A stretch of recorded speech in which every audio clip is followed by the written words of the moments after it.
of the rules for the president not to be allowed to speak in this house today. And for as long as he is the president of the Republic. I therefore really appeal, honorable members, that we proceed with the order, which is questions to the president. Speaker. And the first question has been asked by the Honorable, the leader of the opposition. Speaker. Honorable Sope. Thank you very much, Honorable Speaker. Speaker, the Rule 31.2b is also speak about you, Speaker, that you must tell this Parliament that since President have violated the Constitution, his oath of office, the Parliament was expected to discipline him. Honorable Sope, I have ruled on this matter, and I urge you to take your seat. No, Honorable Sope, I have ruled and I urge you to take your seat. Speaker, not today. We just want to get your engagement. Why don't you just take action against him because he has Honorable Sope, I now am going to switch off your microphone. But you are engaging, Speaker, in terms of the rules. I am going to switch off your microphone.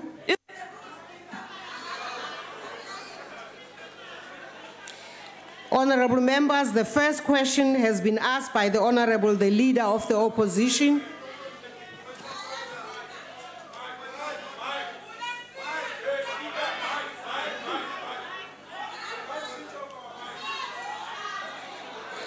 The chair has the right to switch off the mic when an honorable member is not cooperating.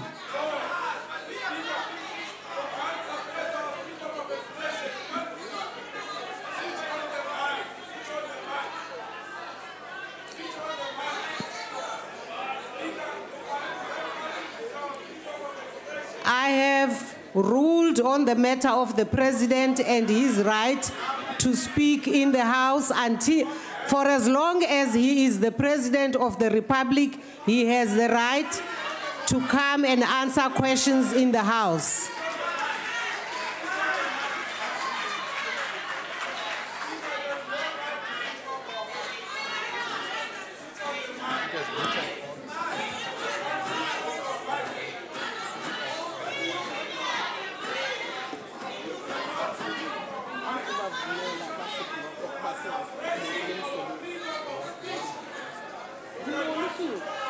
I wonder.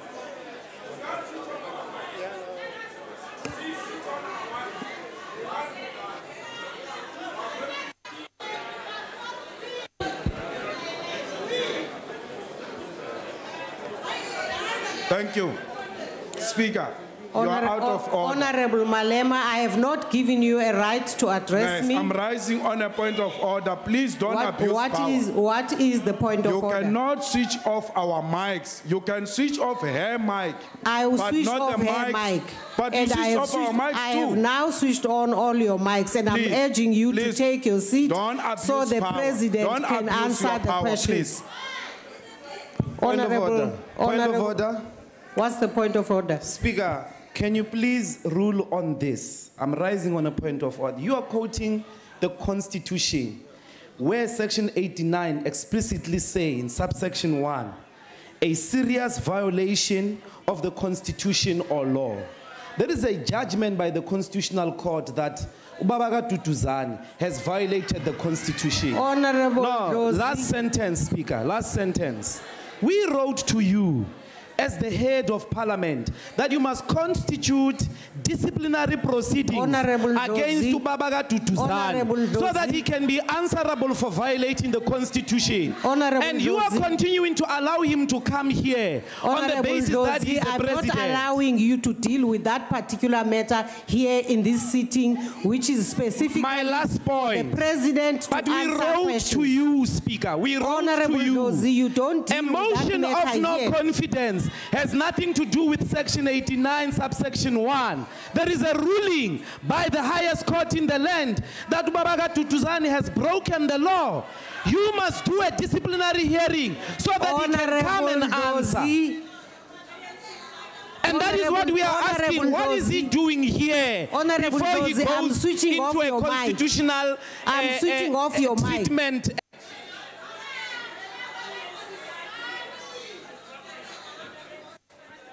Yes, Honorable, point of order. What is the point of order?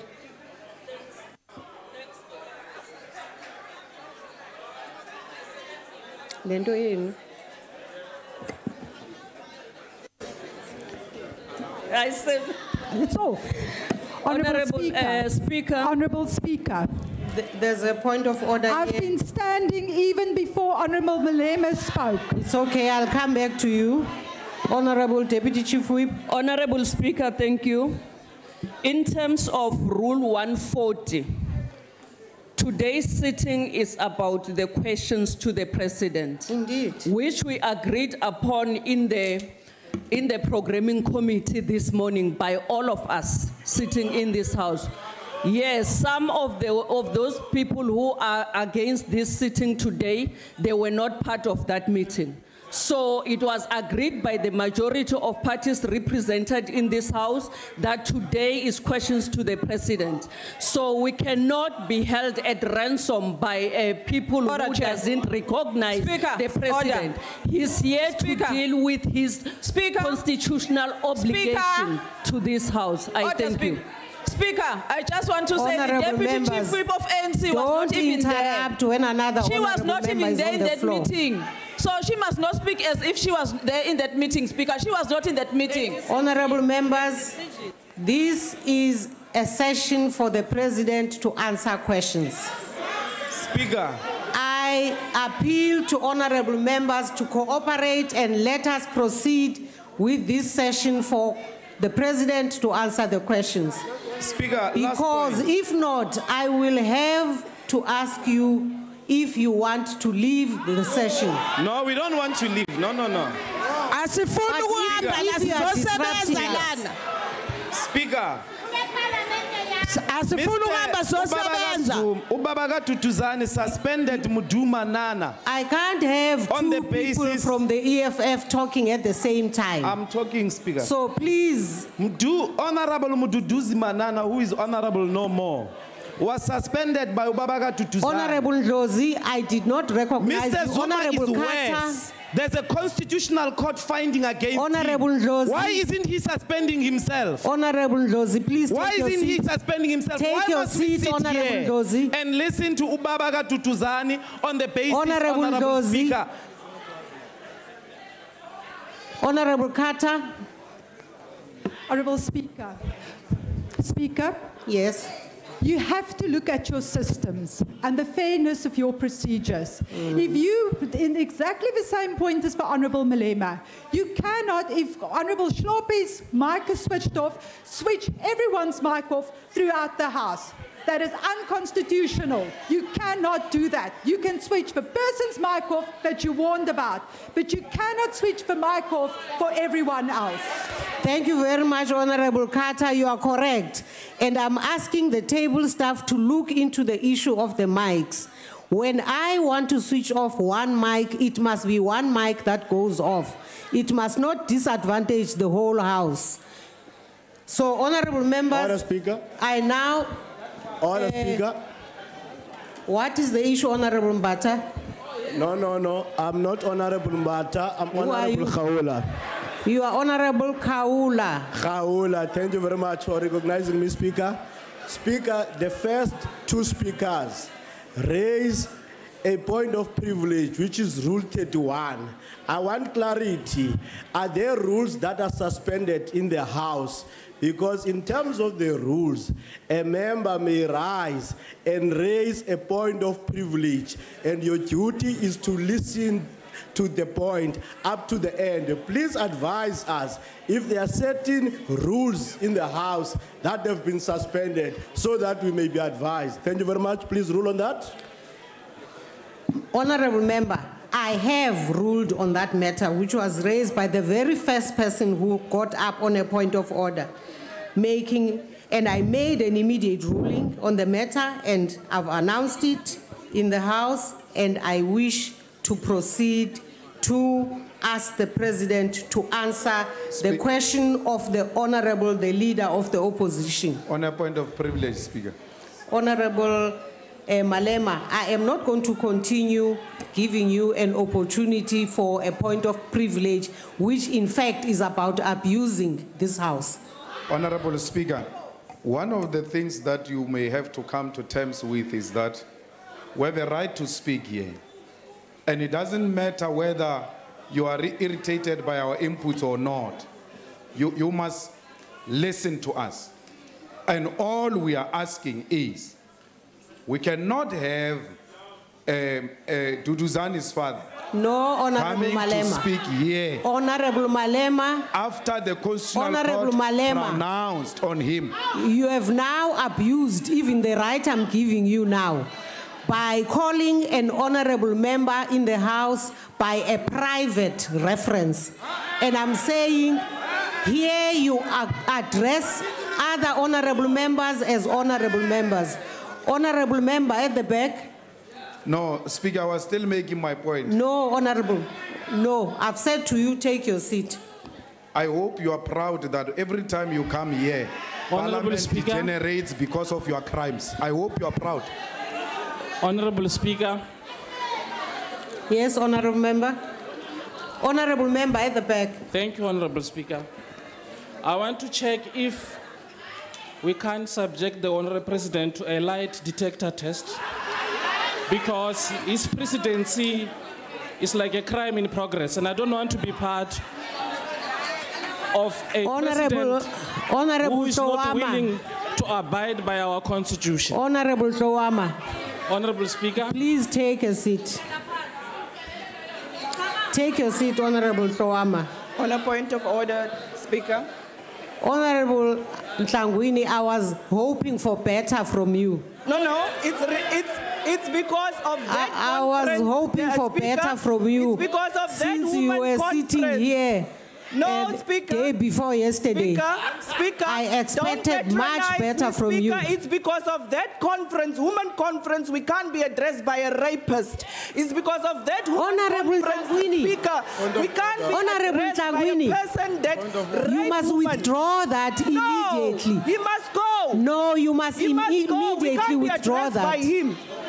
Honorable Ntlangwini, Yes, Speaker. you must say what you want to say in the right and the correct form, and you know that. You don't stand in the House and just throw an insult, which in fact just amounts to you abusing another honorable member. That's not If you abusing want us, to Speaker. put to us a wrong that has been done by anyone who is here, please do it in the correct form. You know that you must put it in the form of a substantive motion. You can't just stand up and think that because you are in the House, you can say anything to anybody. Okay, I withdraw. Thank you. But now can I speak my point, Speaker? What is your point? My point is we can't be addressed by the father of Tutuzan. No, He has honorable no member. respect for the Constitution, No, Honorable Speaker. Ntlangwini. You Don't don't be do it abused that by way. that man, Speaker. He must leave. No. He can't address us here. Honorable Ntlangwini, take your seat. Honorable members, I now recognize Speaker. Honorable Chauke. Speaker. Honorable Speaker. I'm recognizing I was Honorable before- Chauke. I was before Chau. No, Honorable Mbata. Speaker. Chauke. Speaker, I thought that you'll be able to make a very strong ruling regarding this address to the President as the father of Tutuzan. I thought that you'll have to give protection to the President, Speaker, because it cannot be, Speaker, that we then reduce the President's office to the extent that even the insults that are coming to the President. From the ANC side, we're taking serious exception of this, Speaker, and we want you to make a ruling of those who are disrupting the House. If they want to be in the House, they must really adhere to the rules. And we proceed in that fashion, Speaker, because we cannot take it anymore, that we must allow these insults that are coming to the President, and it becomes normal.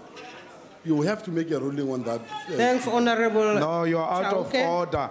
If Thank you you. work for your family, Order, you will be order. called to Duzani's father. No, He has Honorable abdicated Malema. his responsibility of being the father of the nation. Honorable and because he's Malema. feeding his family. He Honorable must stop member, you feeding are his out of family. order. Honorable Malema. Order, Speaker. I want to make Order, a Speaker. ruling. I want to make the ruling here, as raised by Honorable Chauke. Honorable members, the rules of Parliament are in principle designed to foster the free exchange of ideas and meaningful debate, and to ensure that the dignity and decorum of the House is maintained. Without due decorum, this House would be unable to conduct its business and serve the people's interest. In this regard, there are a number of rules and conventions relating to how members should refer to one another, and specifically that they should address each other in a respectful manner. Moreover, I must remind members that they are here in their official capacity as elected representatives and not as head of a particular household or as a relation to another individual. So, honorable members, we are here in our particular capacities as members of parliament. In fact, I remember Honorable Floyd Shibambu emphasizing that point. Based on these principles, I am of the view that it is not in order to refer to the president or any other member in their personal capacity. In the House, members should refer to each other as honorable or by their title. I therefore urge members to address each other in line with the rules and practices of this House. Speaker, let us put on the record, Speaker, we reject that Eurocentric ruling that promotes European culture in a South African parliament.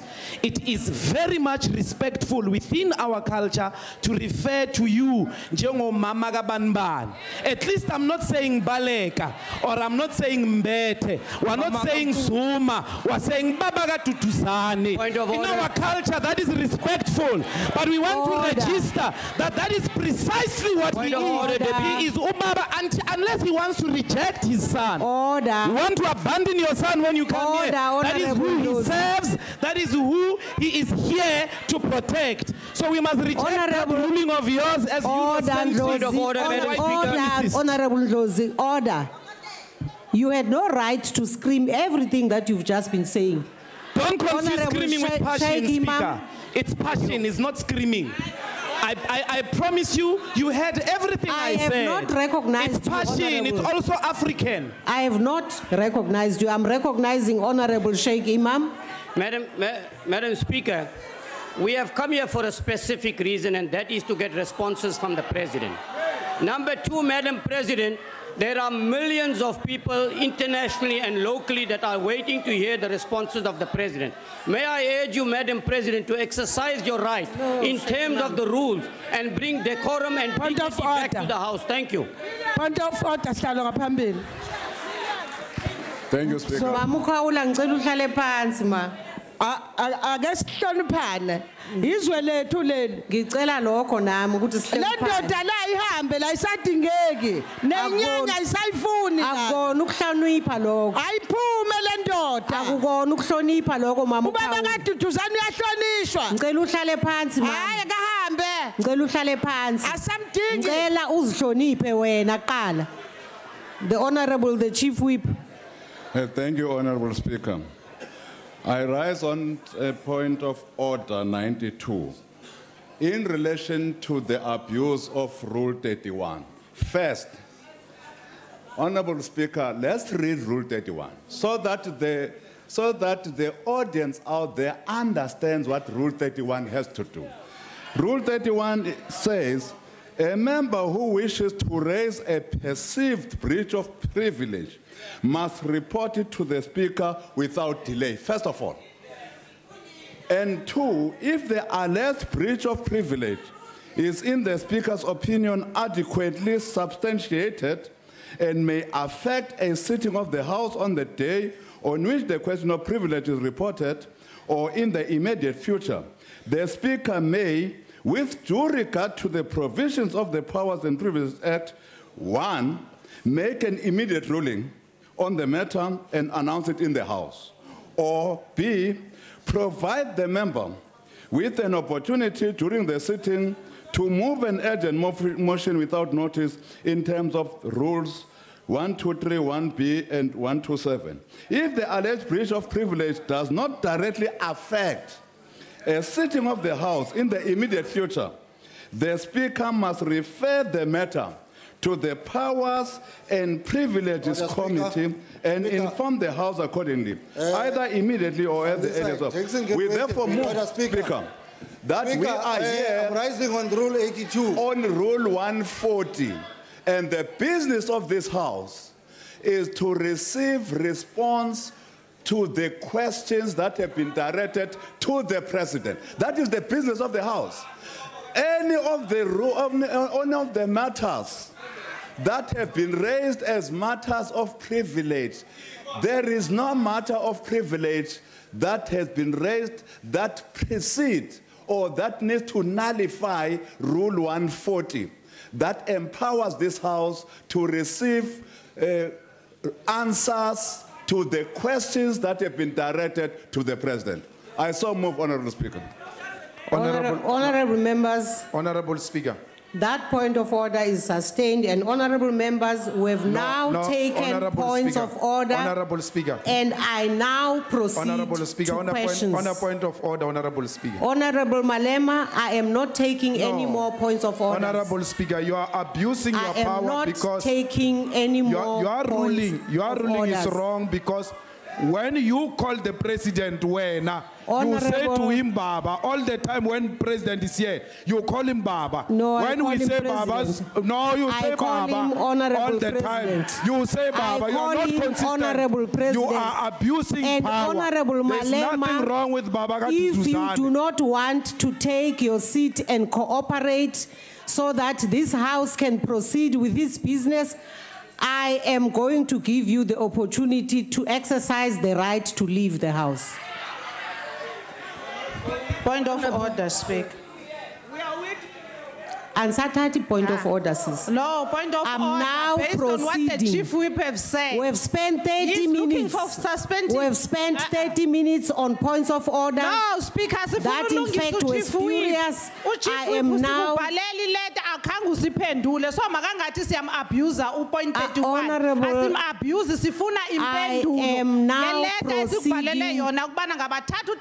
You are now speaking without my permission. I now call upon the President to answer the questions. Speaker, point of order.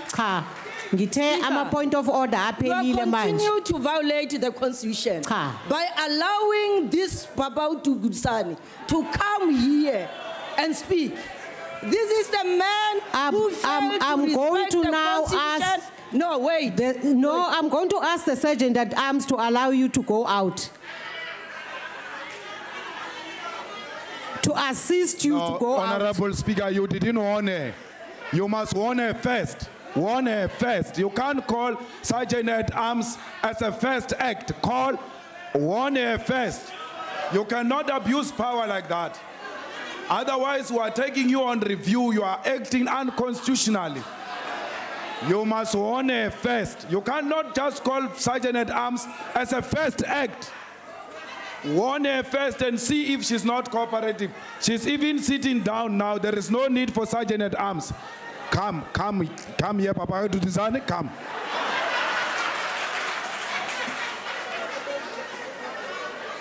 Honorable members, honorable members, I have said I am done with points of order. I'm done. So you are all warned that we have finished. We are there is all no warned. There is no such a ruling, Honorable Speaker. You cannot generalize. Honorable Malema, I have to proceed to questions.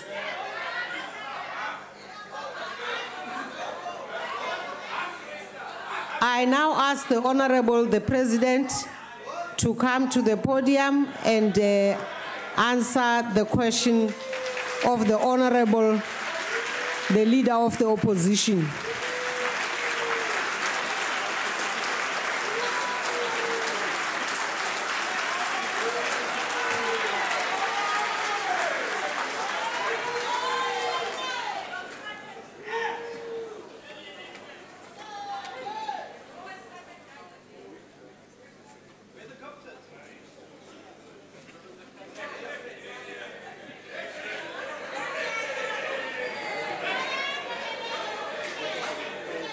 Am I given the order to answer the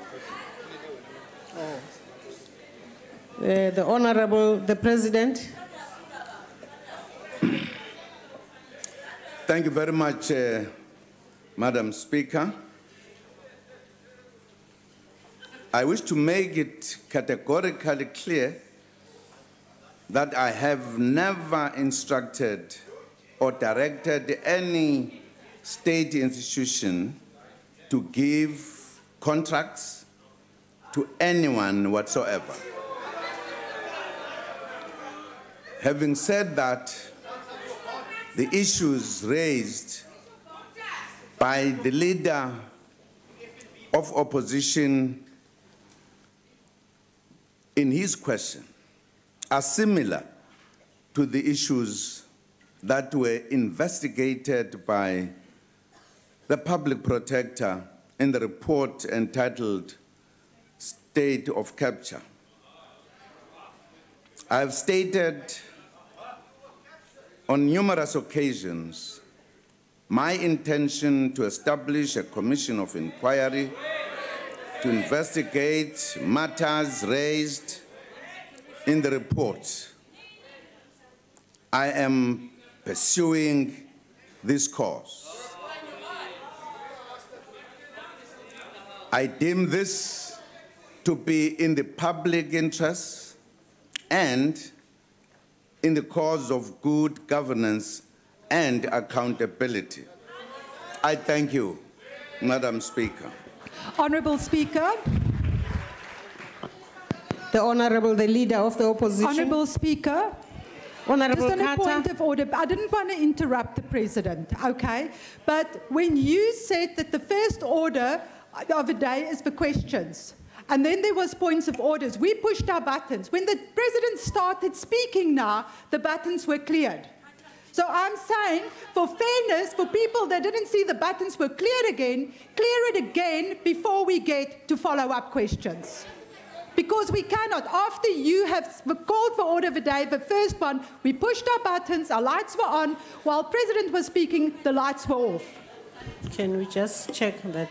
What's happening with the list? I see my own screen is clear. In the meantime, angahlala phansi ubaba kaDuduzane whilst we are getting those things very cleared. Madam Speaker, ungamtshela ahlale phansi. Awuhlale phansi wena.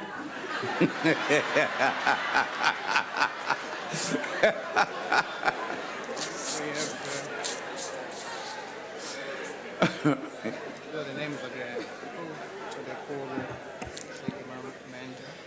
Starting with the leader of the opposition. Yes. Can I just, for clarity's sake, announce the names? Is the Honourable, the Leader of the Opposition, the Honourable Cebekulu from IFP, the Honourable Sheikh Imam from NFP, the Honourable Mente from EFF. That will be the four. Ms. Carter is here. Ms. Carter, Honourable Carter, you are there, but you are right at the bottom. No, exactly, exactly. Do you know why? Because they cleared it. No, After Honourable you've called for Carter, order, but please take your seat. Speaker, The machine does not clear, it just orders The table is manipulating who is the speakers. Honourable Carter, please. I have got witnesses here that it was cleared after the President started speaking. I've got witnesses that know that our lights were on and it was cleared afterwards. It is being manipulated to fit the ANC of which speakers they want to speak. But there's no ANC here. It's the IFP, NFP, and EFF. I am saying to you that you are manipulating, the table is manipulating it. It was Speaker, cleared Imam Sheikh is the ANC. It's just that he's sitting this side. The Honourable, the Leader of the Opposition. The only way that this is going to be a fair process is if you're going to clear it again. Honourable Carter, I've heard you. We've heard you. And the table staff have noted the point and will look into it. No, that's not sorting out the problem. Honorable Carter, there's fairness, nothing we can do as the whole fairness, plenary here right now. For fairness of the process, you should reset it and then give everyone an opportunity for the first to push the buttons to be on. But for it to just be switched off and cleared does not work that way. I can't even hear. And I'm sorry, we're not going to, you can throw me out, but unless it is a fair process, we cannot continue.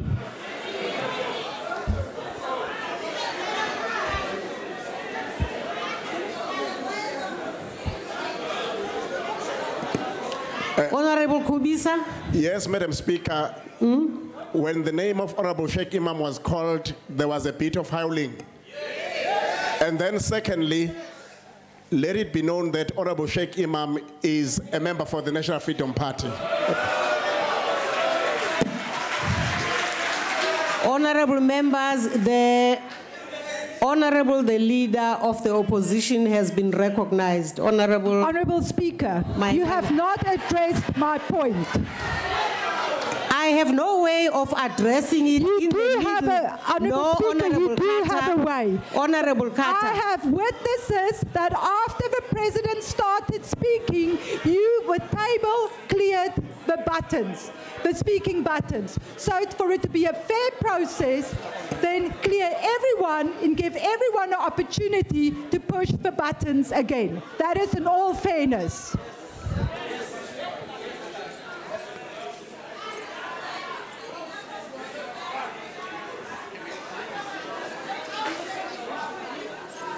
Speaker, just remove that Imam Sheikh because it's very, very, very useless. Yeah, and then put her.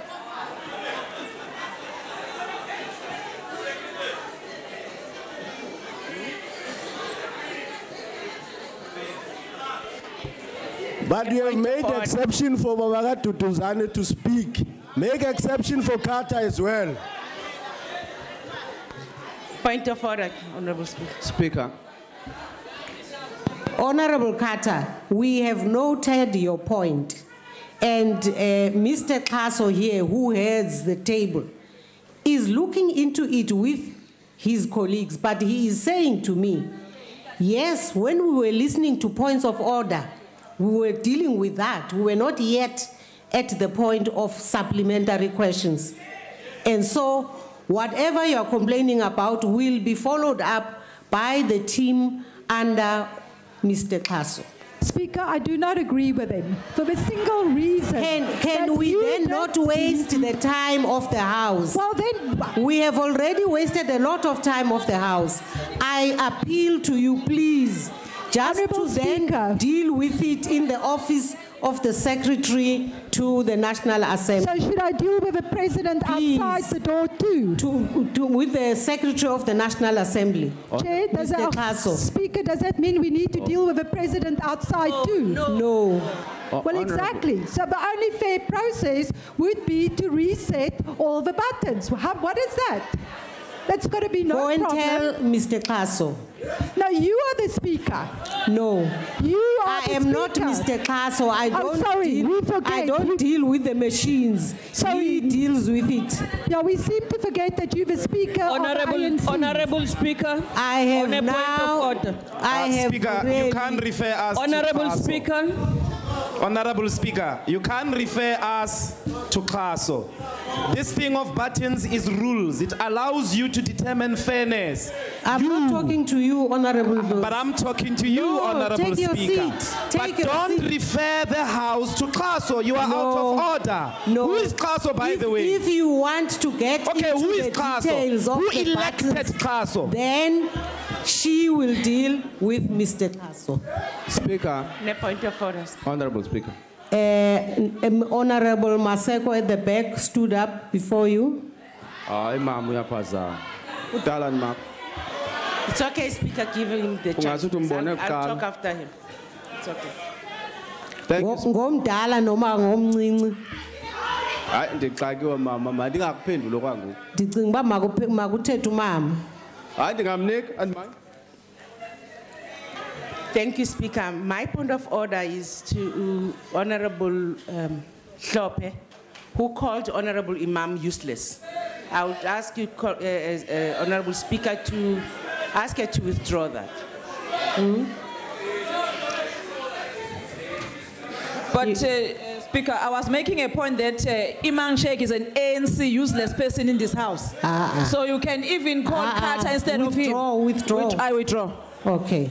Honorable Kwankwa. Speaker, I understand, I sympathize with you entirely. I understand your predicament that from where you're sitting, you're not able to determine accurately who was first and last on the list and what happened earlier. But then it takes us back to the proposal I made to you on behalf of the United Democratic Movement that we should have access to the queuing system for follow-up questions on our screens. That will address this problem. Not only will it do that, but it will ensure the credibility of the system. It will ensure that there's fairness in the system. I believe you raised that in the Chief Whip's... No, in the programming this morning. In the programming this morning. Yes, we need to attend. Now you are upscaling it to this House. I'm the House is not in a position to deal with that issue right now. Honorable Kwankwa, Mama, we had a similar problem with the DP. It's recurring. That's why it's important for us to discuss it here.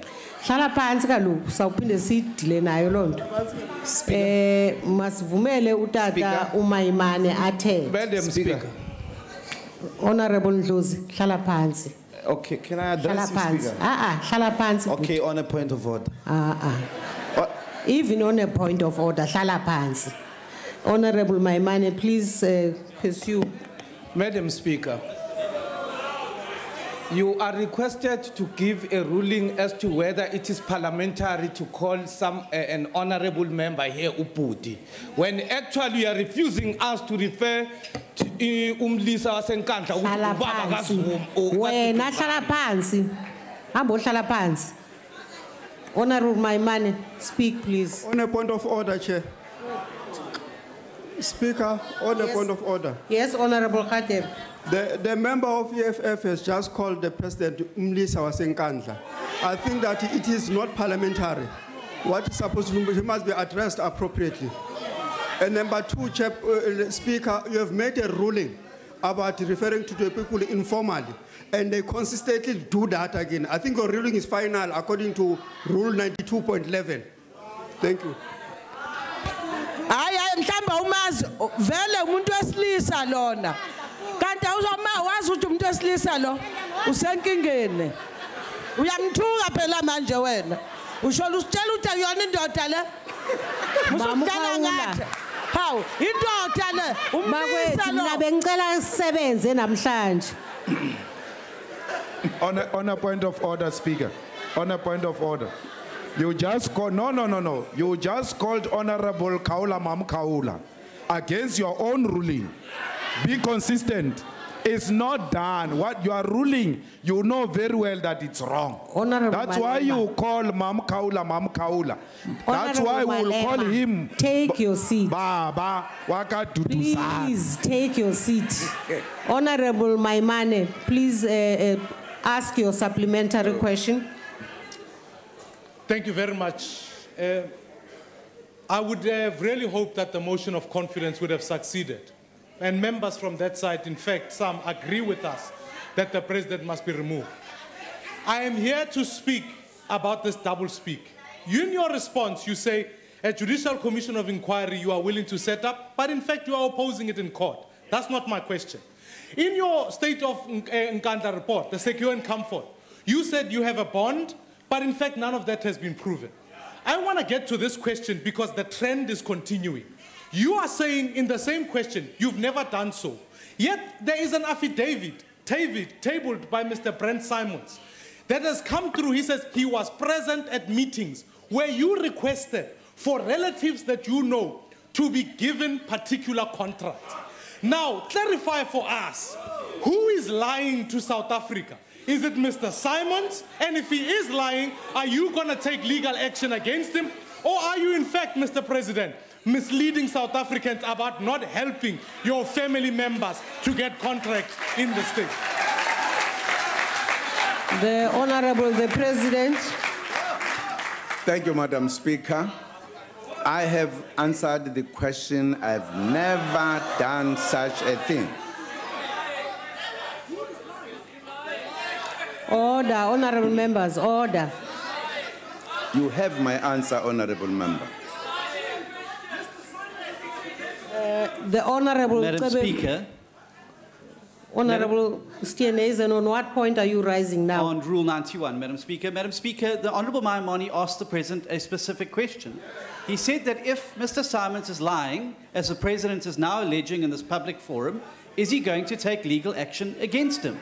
That was a clear question the President must answer. The Honorable the President. I've answered the question. The Honorable, this one Honorable you are going to answer. Kulu. Madam Speaker. You have not been recognized. You have not been recognized. Honorable Kulu has been recognized. Madam Speaker. Honorable Kulu. Madam Speaker. Honorable Steenhuisen, please allow me to proceed. Madam Speaker, you're moving on though. That's the problem. And that's why, you know, people like this come to the House and disrupt the House because the President frustrates the process. The President answered the questions. We wouldn't perhaps have all the drama in the House every time. People get frustrated because the President won't answer. It was a simple question. If Mr. Simmons is lying, will the President take legal action against him? You did not answer that with respect, sir. You did not answer that in your question at all. And you must answer. No. Otherwise, Madam Speaker, this is a sham. We might as well pack it up, not go through this drama and all go home if this is a sham. He must answer the question. Otherwise, this House is failing in its duty. Honorable members, may I proceed to ask the Honorable Cebe Kulu to ask his supplementary question.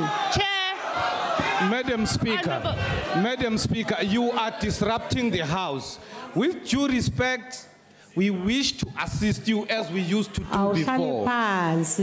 With due respect, Madam Speaker, I request for your indulgence on a point of order against you. You are not going to call the next supplementary question, Madam Speaker. That you can be assured of. Allow us to speak to you, please. So I'm going to take instruction from you that I must not call the next supplementary question. I'm calling the Honorable Kebekulu. Madam Speaker. Honorable Speaker, on a point of order. On a point of order. Honorable members, what do you want us to do? Yes, the Honorable listen, President. he must answer the question. The Honorable President. Answer the question. He must answer the question. He must answer the question. Oh. Yeah, Chegi says. He must answer the questions.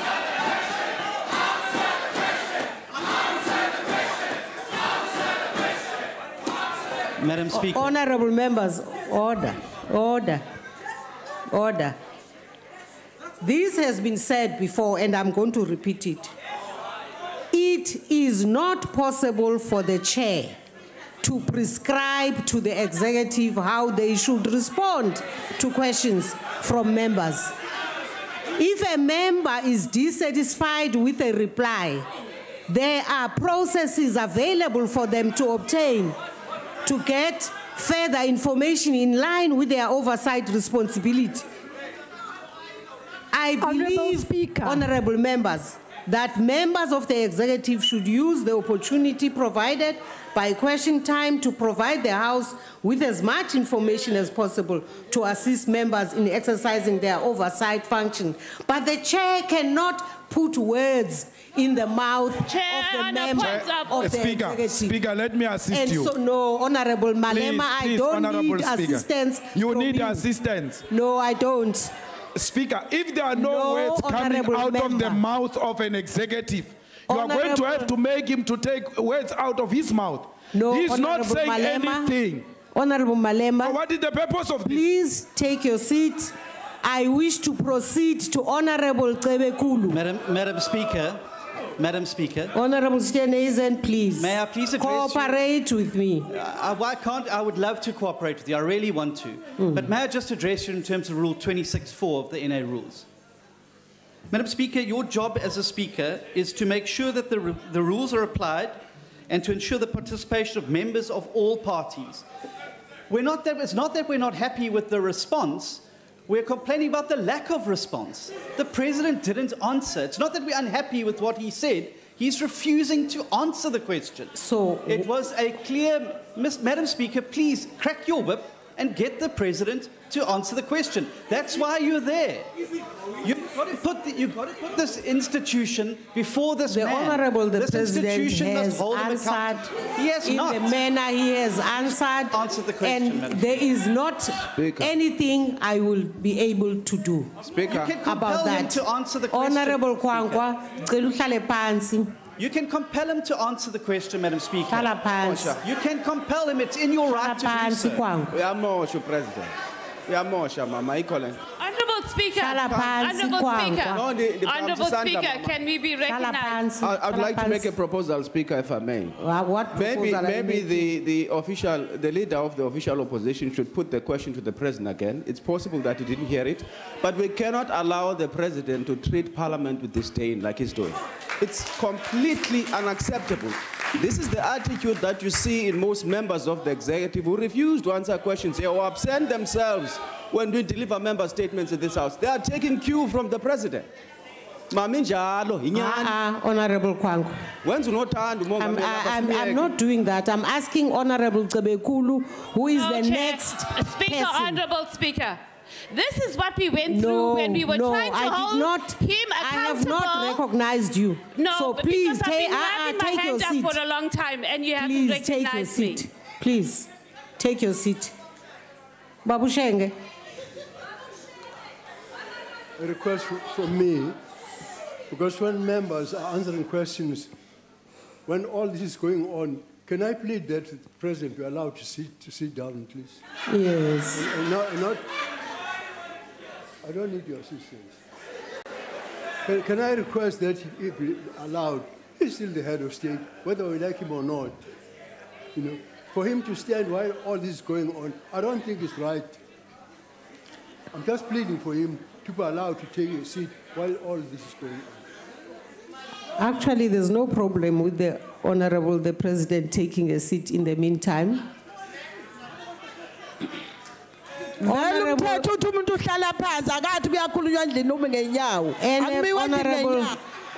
Cebekulu, ask your supplementary question.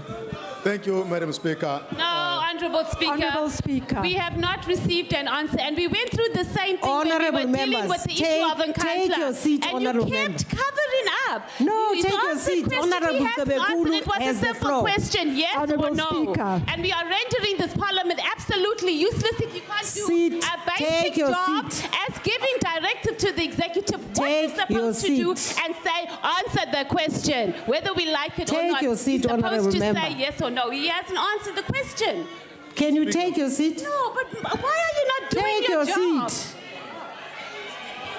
Honourable Cebekulu, please ask your supplementary. No, please ask. Let Honourable Cebekulu ask his Honourable Speaker. Honourable Hlowama, please take your seat. And let Honourable Cebekulu. Honourable Speaker, Honourable why are you Leader of allowing the the opposition, you have President? asked your supplementary question. I want a point of privilege.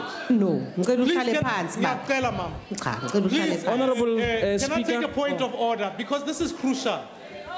I'm not wanting to disrupt the process. I'm not asking for any complication. You are just complicating my life. No.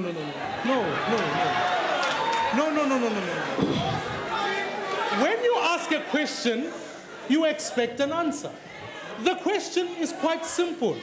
It says someone is lying to South Africa about We've the president. heard the question. I'm asking if the president is going to take. We have Mr. heard the Simon question, to and the talk. president says he has answered not. you. He has not. So My you right are not is satisfied. On a point Follow of order? that up. No, Not now, my not right here. is suppressed. I'm now asking Honourable Cebekulu. On a point of order, Speaker. Who has Honourable Speaker. Honourable Speaker. Point of order, Honourable Speaker. What's the point of order? The answer is the pretty... leader of the opposition is actually saying that the president is lying. Is it parliamentary? Please make a ruling on it. And I'm also rising in accordance with rule number 61. That actually states that Honourable Speaker, on a now point we of are order. actually having behavior that's grossly disorderly. The conduct of the opposition in this House is grossly disorderly. And I want to read this rule in conjunction with rule number 92 to say that they are so disorderly. And also 92 says when you've made a ruling, there shouldn't be any point of order that follows your ruling. Whenever you make a ruling, the opposition must comply so that it can actually help us to run business of this House in a sane manner. I thank you. Honourable Speaker. Honourable member, you might have interpreted it that way, but he did not actually say it. And therefore, I want to proceed to Honourable Tsebekulu and ask Honourable Kata, Honourable Kata and Honourable Tlowama. I'm asking you both to take your seats and Honourable Speaker. Honourable Speaker. Honourable Tlowama, take your seat. Honourable Kata, take your seat. Speaker, you ignored us, but you take ANC to rise on a point of order. Answer that question first. You can't both talk at the same time. Why did you again recognize the ANC who both talk at the same time? And Honourable Kata, take your seat. No, I'm not. Honourable You want to Speaker. rather leave the House? Honourable Speaker. Honourable Speaker, I have been standing on a point of order and you have to recognize Honourable me. Kata. I'm switching your mic off because you don't want to cooperate. Honourable Tsebekulu, ask your supplementary question. Madam Speaker. Mine as well as off. Madam Speaker. Madam Speaker. Honourable Speaker. Madam Speaker, I haven't raised on a point of order all day yet. No. Can you please recognize me? No. Rule 91. Please. Honourable members, we've Madam wasted Speaker. an hour now. Yeah, Honourable Speaker, it's No, not I'm us. not allowing it. Madam I'm Speaker, taking Honourable Tsebekulu's follow-up the question. Constitution Honourable Speaker, compels can you us recognize to me, hold the please? executive to account.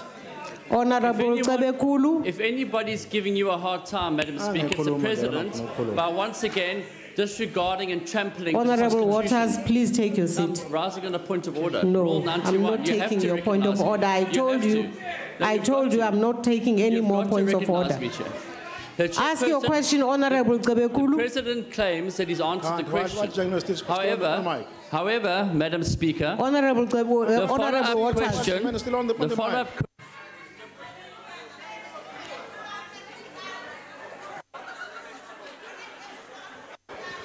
Honourable Speaker, you did not give any warning for switching that mic off. The follow-up question was different.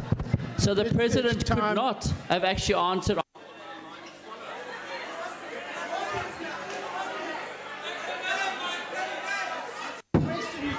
Hello? So Honourable Speaker. The follow-up question was different.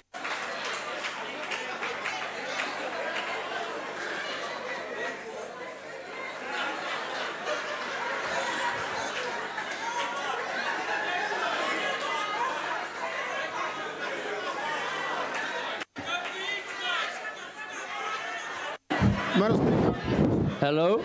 Madam Therefore, Speaker. Madam Speaker. The follow-up question could not have been answered because it was different to the original one that's in the question paper, Madam Speaker.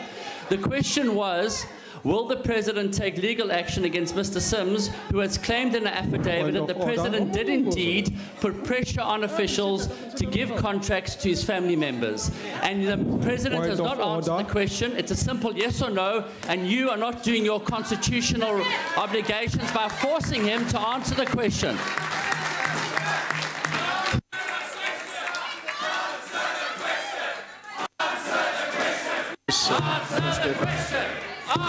Order. Order, Honourable members. Thank you, Madam Speaker. Honourable President, given that there has been such a great deal given that there's been such a great deal of controversy that one can almost say has been a hallmark of your presidency around members of your immediate family and friends who have financially benefited from state contracts because of influence exercised by you and you to deny this. Mr. President, can I take you back to 2009 to a meeting with Mr. Jacinto Rocha, who was summoned to a meeting with you, your son Tutuzane, and Mr. Tony Gupta, where you expressly told Mr. Rocha, who held a senior position in the Department of Mineral Resources, to help Tutuzane wherever he could, as Tutuzane was the only child involved with money. Was this not the start of the Zuma empire being built with undue presidential influence being exercised by you on civil servants for the direct benefit of your family? I thank you. The Honorable the President. Thank you, Madam Speaker. I've never sat in a meeting with the name of a person I don't know. I've never sat in a meeting and asked anyone to help Tutuzane. Never. Thank you, Madam Speaker. The Honorable Sheikh Imam. Honorable Speaker, on a point of order. Thank you, Madam Speaker. Honorable Speaker, on a point of order. Honorable Carter, I've told you I was done with your points of order.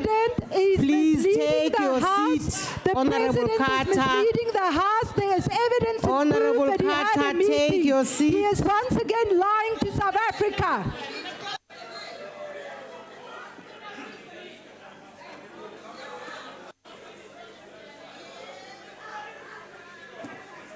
Madam Speaker, let me start off by acknowledging what my colleague from EFF said. She said I was useless.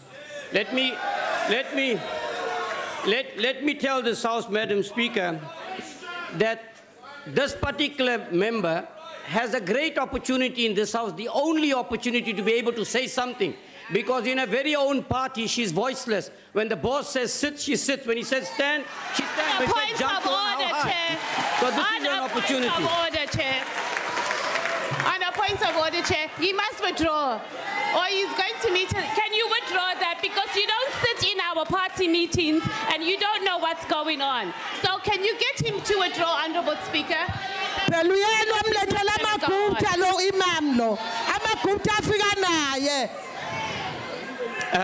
Honorable Sheikh Imam, there's been a request for you to withdraw, saying a member gets up when the boss tells her to get up. There's a request for you to withdraw that. But Madam Speaker, that's common knowledge throughout South Africa. He doesn't sit in our meetings. They he do must what withdraw. they are told. I mean, that's clear. They don't have a voice. And they don't serve the people of this country either. They Honorable do nothing. Matese, please take your seat also. Speaker, we are not here for you to... Leli party agent belikhuluma ngami ngiphumile. Engangijwayeli kabi mina. Hlala phansi, Mamuthope. Madam Speaker. No, honorable member. Can you allow the honorable member to ask his supplementary question? No, I was going to ask him to comply to your ruling, please. Ask him to comply to your ruling. Okay, I don't need your help though. Just take your seat. Can you withdraw, Honorable Sheikh Imam? I withdraw, Madam Speaker, in the interest of the decorum of this House. Mr. President, what is very, very clear, and I know many people are talking about a commission of inquiry into capture, into members having interest in business, and what, Mr. President, we are 23 years into democracy. The economy is still in the control of a few, with contracts running to 30-year contracts that were issued just before the 1994 election. Can you tell the House, Mr. President, in South Africa, that any inquiry will include all state capture or all influence that past and present members may have had, business and industry, whether it's finance, whether it's a motor vehicle trade, whatever industry, to ensure that all that will be investigated in the interest of radical economic transformation? Thank you. The Honorable the President. Thank you, Madam Speaker. As I've said that I'm pursuing the issue of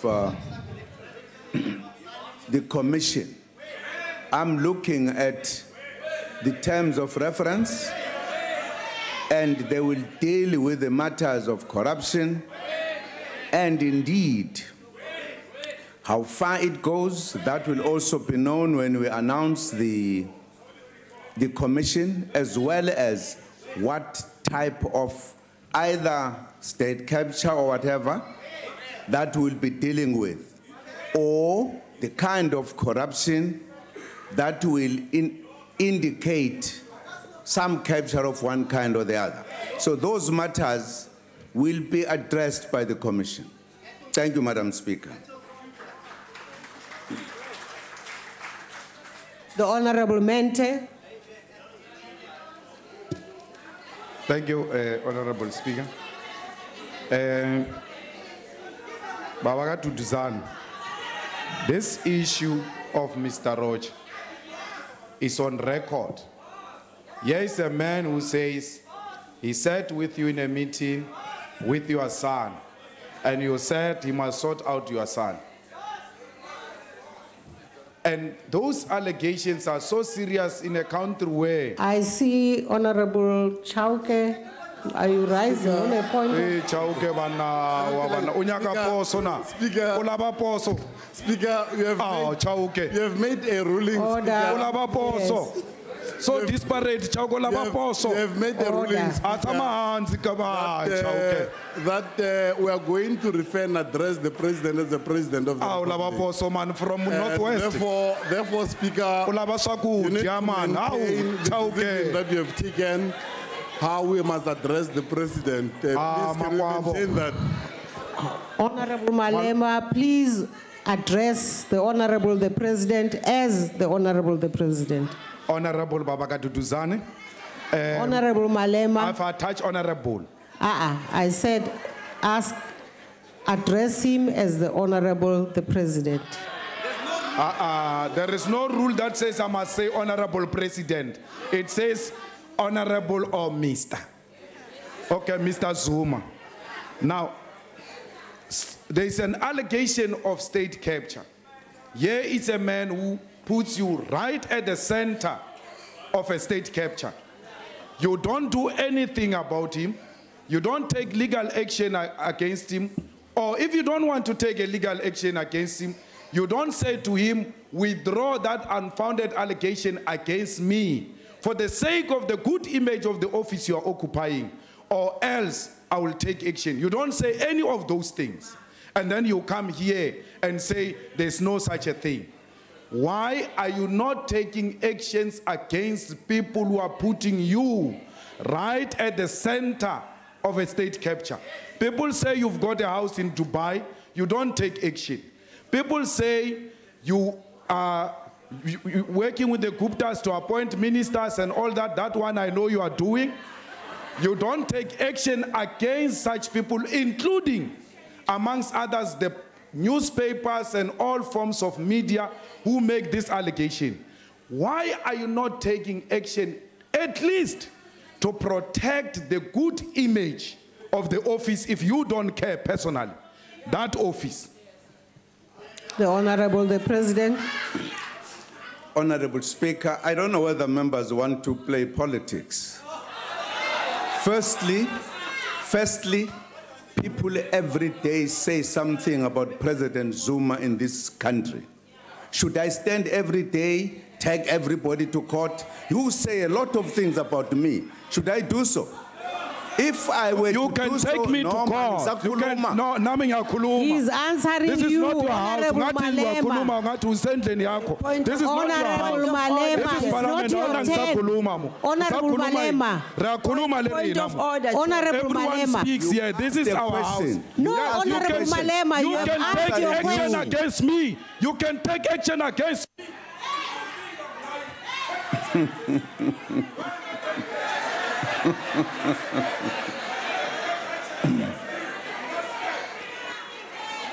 I don't take actions against people like yourself, generally.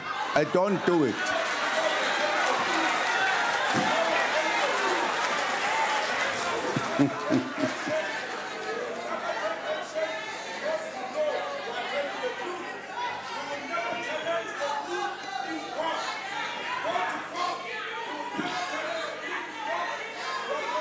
I don't take actions in court against people like yourself. I don't, honorable member.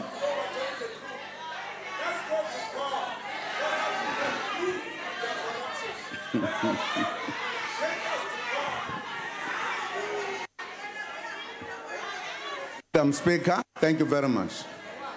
I've answered the question. No, on a point of order, Speaker. On a point of order. Yes, honorable member. No, Speaker. Baba Duduzana can't come here and spend the tax of this country. No, honorable member. Under false pretense that he's coming to account as an executive and say nothing. He says he has answered the question. Which question he has answered? He only said he's not taking people to court. Member. Why is he doing it? He must answer the question. No, he can't come here and say nothing. Do that. Otherwise, this house then, you must just call it off. Call off this whole proceedings. We are wasting time here. We are. No, we are wasting time. He is saying nothing. He did not answer the question of the DA. He's not answering the question of the EFF, but he answers the question of that party agent who's useless. Honorable members, I see a forest of hands from the EFF benches. Honorable members, Madam Speaker, I am not taking your hands. Can you recognize me? No, honorable member. Ma'am, it's an extremely important point of order. I'm sure all of them are very extremely urgent. But I urge you to take your seat, honorable members, for us to proceed. Can I ask one question, ma'am? Point of order, please. Because, Mr. President, this is an extremely important, this pertains to the office of the president. The office of the president is being put into honorable disrepute member, here. Please take your seat. We are asking you, how are you going to protect that office? Take your seat, It's not personal. It's not about you. How do you protect the president honorable office, member, which is being put into disrepute for the country, not for you? Honorable members, honorable please members, answer the nation. Honorable member, take your seat. Speaker, I just want to get clarity. You're saying you're not going to take point of orders from EFF. What is that? You must not do that to us. We are here, we are honorable members, and we're going to ask this man of Uganda everything that he wants. By the way, Mr. Zuma, we think you are a criminal. That's what we think of you. Honorable member. Like there's nothing we're going to change. Honorable members, I have asked you again and again, after having told you I'm done with taking points of order from you, because you have abused the time. I have asked you to take your seats again and again. You know yourselves. Speaker. You know yourselves. Speaker. Your conduct is really interfering. It's interfering with the business and the pace of our ability to proceed with the questions to the president. Honorable Kaula, Honorable Kaula, I'm switching off your mic.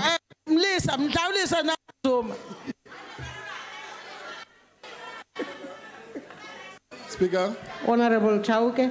Speaker, I thought you'll make a ruling. A member has just called the president a criminal. I thought you'll be able to make a ruling. Please. Honorable member who called the president a criminal, withdraw that. Withdraw that, honorable member. I saw you. Yes, withdraw. Speaker, all I said is that, Mr. President, we think you are a criminal.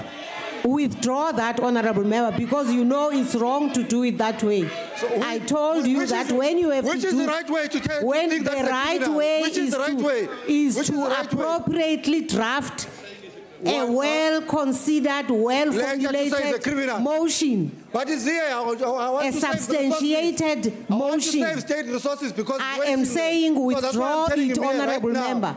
Okay, withdraw it. Honourable members, I proceed to question number 15 asked by Honourable Kekana. Point of and order. I call upon the Honourable the President. Point of order. I'm not taking a point of order anymore, I told you.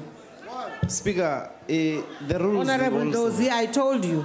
But I know it's difficult, but you have to take it. No, Honourable Dozie. I know it's tough, to be there. I'm not going to allow the afternoon all the time to go. when Obaba is in the house, but you have to take it. Honourable it's the rules. Dozie, no. Point of order, you are not going to abuse the rules and waste the time of the House and say, you have to do it. I am not allowing you, Honourable Speaker, you don't know what I'm going to say, whether I'm going to abuse or misuse. It's a point of order. You are a speaker, you must take it. I'm asking the Honourable the President to answer question number 15. Honourable President. South Africa has the only African member of the G20, uses her participation to advance the African agenda of sustainable development, inclusive growth, the reduction of inequality, and the promotion of a just economic world order. Sustainable, inclusive development was given deeper meaning and emphasis during the Chinese presidency of the G20 last year, and was taken further during the German presidency this year. During the last summit in Hamburg, Germany, the G20 launched the G20 African Partnership, which strives to renew efforts for sustainable economic development in Africa. This initiative is designed to support private investment, sustainable infrastructure development, and employment in African countries. Investment compacts have already been committed to by a few African countries. A number of projects have been adopted as part of the G20 Africa Partnership aimed at ensuring the inclusion of marginalized and vulnerable groups in our society. These include the hashtag Skills for Girls, the G20 Initiative for Rural Youth Employment, and the Women Entrepreneurs Financing Initiatives. South Africa uses its position as co-chair of the G20 Development Working Group to promote pro-poor and pro-Africa projects. The working group launched the important G20 initiative on supporting industrialization in Africa and the least developed countries. Madam Speaker. Focus Madam Speaker. On women Madam Speaker. To participate. Madam Speaker. Promote science. We rise in terms of Rule 83, not a point of order, Madam Speaker. Rule 83. Critical means. Can we for read industrialization? Do not interrupt when there's a speaker South on the Africa. podium. No, Rule 83 allows it. Rule 83. Order, Honourable President. Rule 83, can you take your seat, Honourable President? But Rule Honourable 83. Member, you can't just come up It's Rule 83. Let us remove Rule 83. There's no rule that allows you to Can interrupt. I read it? No, The table must I do not want to allow you to disrupt. It's Rule 83. No. It's Rule 83, There Madam is Speaker. no rule that makes a person have to interrupt another as possible, one. refrain from reading his or his speech, but may refresh his or her memory by referring to the notes. He's overreading too much. Can you take your seat? But the Rule 83, Madam Speaker, it's fine.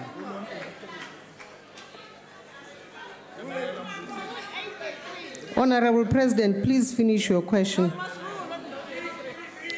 South Africa also uses its position as co-chair of the development working group to advocate support for low-income and developing countries to secure energy security, Speaker, point of order. food security, infrastructure development, and Point to of order, mobilize Speaker. domestic resources. Rule 92.2. Honorable Speaker, Speaker, Rule as co-chair of 92.2. the G20 Development Working Group, South Africa Point of also order, Speaker. introduced We may stand up initiatives exactly to at address the occurrence cross-border of the disorder. financial flows derived Allow me illicit to address you. activities. These Speaker, you cannot comprehensive ignore financial us. There are rules in this regulatory house. I'm standing reforms, on point of the efforts rules. to make the international Speaker, allow tax me. system more transparent, as well as tackling corruption in both the public and private sector. The G20 has also agreed that low-income and developing countries, especially in Africa, must be assisted with tax administration, capacity challenges, Speaker, order. so that they do not Order, Speaker. much needed Rule revenue. 92. The President is in breach of Rule 83. I have recently Rule 92. No, honorable member, take your seat. Sub Rule 2 says I have a right to rise when on the occurrence of the contravention of the rule. You are now contravening Rule 83. You are expected to refresh you on your notes, not to read them. Please rule on that. Can you sustain my ruling? Resolutions that promote a better life for our people are implemented. I thank you, Madam Speaker. The Honorable Kekana. Thank you, the Honorable Speaker. Honorable President, as the co-chair of the G20 Development Working Group, in the execution of your responsibilities, will you consult with other African countries in order to get their buy-in, in line with your commitment of the concept of inclusivity, as stated at the recent BRICS leadership meeting at the G20 summit in July 2017? The Honorable the President. Thank you, Honorable Speaker. Yes, the consultations have started already. When the G20 sits, there are those who get invited in Africa, the chairperson of the AU and the chairperson of NEPAD. And we consult when we are there. We have already consulted. Point of order. And we're going forward other countries in the continent, particularly those who operate under the NEPAD, who are looking at the economy of the continent. So that will be done particularly because the G20 has committed itself that it is going to support the countries in Africa by establishing this partnership. Thank you, Madam Speaker. The Honorable Carter. Thank you, Speaker. Mr. President, in your reply in tackling corruption and ensuring a better life for all of our people, I would like to ask you, Mr. Zuma, did your meeting with Russian businessman Vladimir Evtushenkov in Davos in January 2015 and the other meetings here in South Africa influence your decision to appoint Silas Zimu as your special advisor on energy? And is if the Madam Speaker, business one of the potential buyers of a Telkom shares which order, government is planning Honorable to sell? Carter, just 1 second. Here's Honorable Madam Speaker, Skenese. Rule 91, I don't know if the sound's not travelling up there, but it's very clear that the government benches are making cat sounds. You would know that we have had previous rulings in the House that members may not make animal sounds when other people are speaking, and that you need to, as the Speaker, ensure that all parties can participate in a manner befitting our democracy. Please will you ask the government benches to grow up and behave. Honorable members, cat sounds are not allowed in the House while another honorable member is speaking. Can we allow Honorable Carter to finish? It's Councillor Mabe, Speaker, so she must withdraw what she's doing. It's Councillor Mabe. That one there, that failed in Mukhale's seat. Honorable Carter, go on, finish your question. I'm not sure if the President actually heard the complete question, okay? But just in his meeting with FD... Order, honorable members, allow Honorable Carter to ask a question. In January 2015 and the other meetings that he had here in South Africa, did his meeting with them influence the appointment of Silas Zimo as your special advisor on energy? And is the Evtushenkov's Sistema business one of the potential buyers of the Telkom shares which government is planning to sell off? Thank you. The Honorable the President. Thank you, Madam Speaker. There is no Russian business person who influenced me to appoint Zimu as the advisor on energy. I took my decision. Thank you, Madam Speaker. The Honorable Kwankwa. Thank you, Speaker. Honorable President, given the rise in nationalist and protectionist sentiments, particularly in the US and the UK, how does South Africa intend to use its co-chairing of the G20 Development Working Group and its membership of BRICS to reform the global order and in particular to balance against the hegemony of the US in the global system in line with our geostrategic interests? Thank you. The Honorable the President. Thank you, Madam Speaker. Firstly, our participation in G20 or BRICS is informed by the interests of the country, the interests of the continent.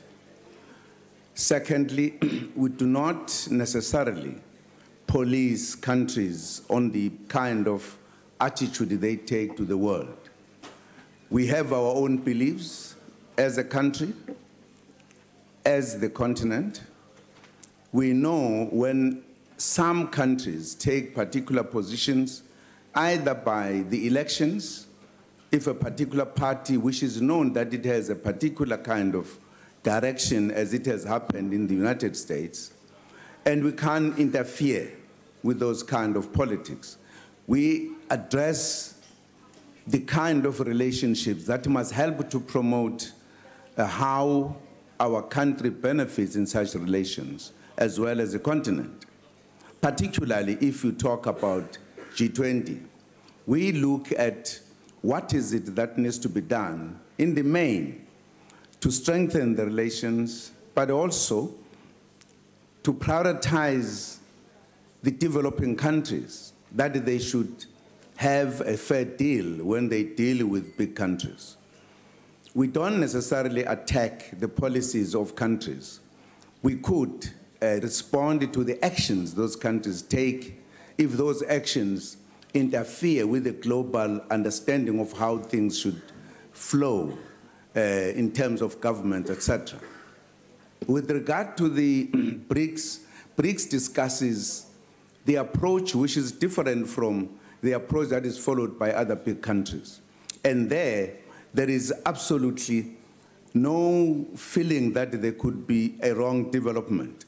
We work together, we develop, we are growing as the group of countries to address the plight of the poor people and the plight of our countries. And this is what we do, particularly if you serve in a group like the one I'm referring to of the G20. We discuss the problems, the economic problems of the globe, and what could be the kind of possible solutions that could be brought to either reduce the impact, which would be negative economically, and how to ignite the economy, how to address the issues that we all know, for an example, like growing unemployment, because it is a global challenge, like the unemployed youth, like the widening gap between the rich and the poor.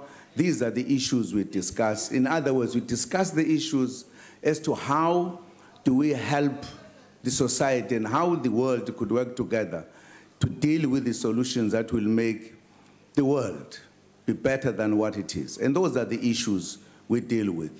We don't get into the domestic policies of countries. We deal with the global issues as well as the actions, if those countries are taking actions that we feel they are not helping the global relations. Thank you, Honorable Speaker. Honorable, the Leader of the Opposition. Mr. President, recently you traveled to Zambia. You arrived there and you had a meeting with your compatriot there, Mr. Lungu. Now, sitting in the gallery today is the leader of the opposition from Zambia, who happened to have been detained in prison for over 100 days under the charges of treason, under this notion that he ought to be taught a lesson. My biggest concern is that, in fact, our government has neither condemned those actions and not spoken out against them.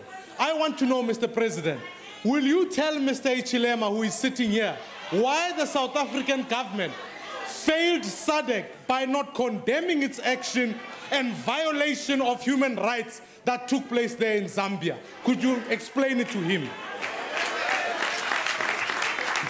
On the point of order, Deputy Speaker. Honorable Hadebe. Let us be fair. The question, the follow-up, the question which is being made by the leader of the opposition is different from the main question which is there, which is dealing with bricks and consultation about the other things, not about Zambia. Thank you. Okay. Yes. The President, you have a choice. Go ahead, Honorable President. Thank you very much, Deputy Speaker. Firstly, as I was discussing, we're dealing with the relations of the countries globally, which are basically the relations between countries and also the relations that are defined in the multilateral, institutions. Now, what I said here, and I was very clear, we do not interfere in the politics of countries. We don't. That's our policy. We don't.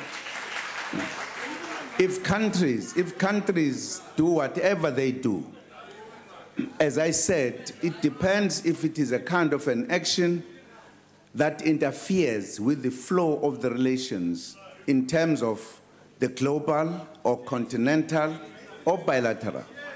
So if countries get into problems, we are not an opposition in Zambia. We can't go there and participate in either side. Because if the leader of the opposition in Zambia, if he wins elections, will relate to that party as a party, and if they've got particular views about the opposition, we are not going to get to then discuss the matters of Zambia, nor the matters of any country. We are very careful how we conduct our foreign policy. We create relations, we don't enter, we don't interfere in the domestic affairs of countries. Thank you, Madam Speaker. Honorable President, the next question is asked by Honorable Soma.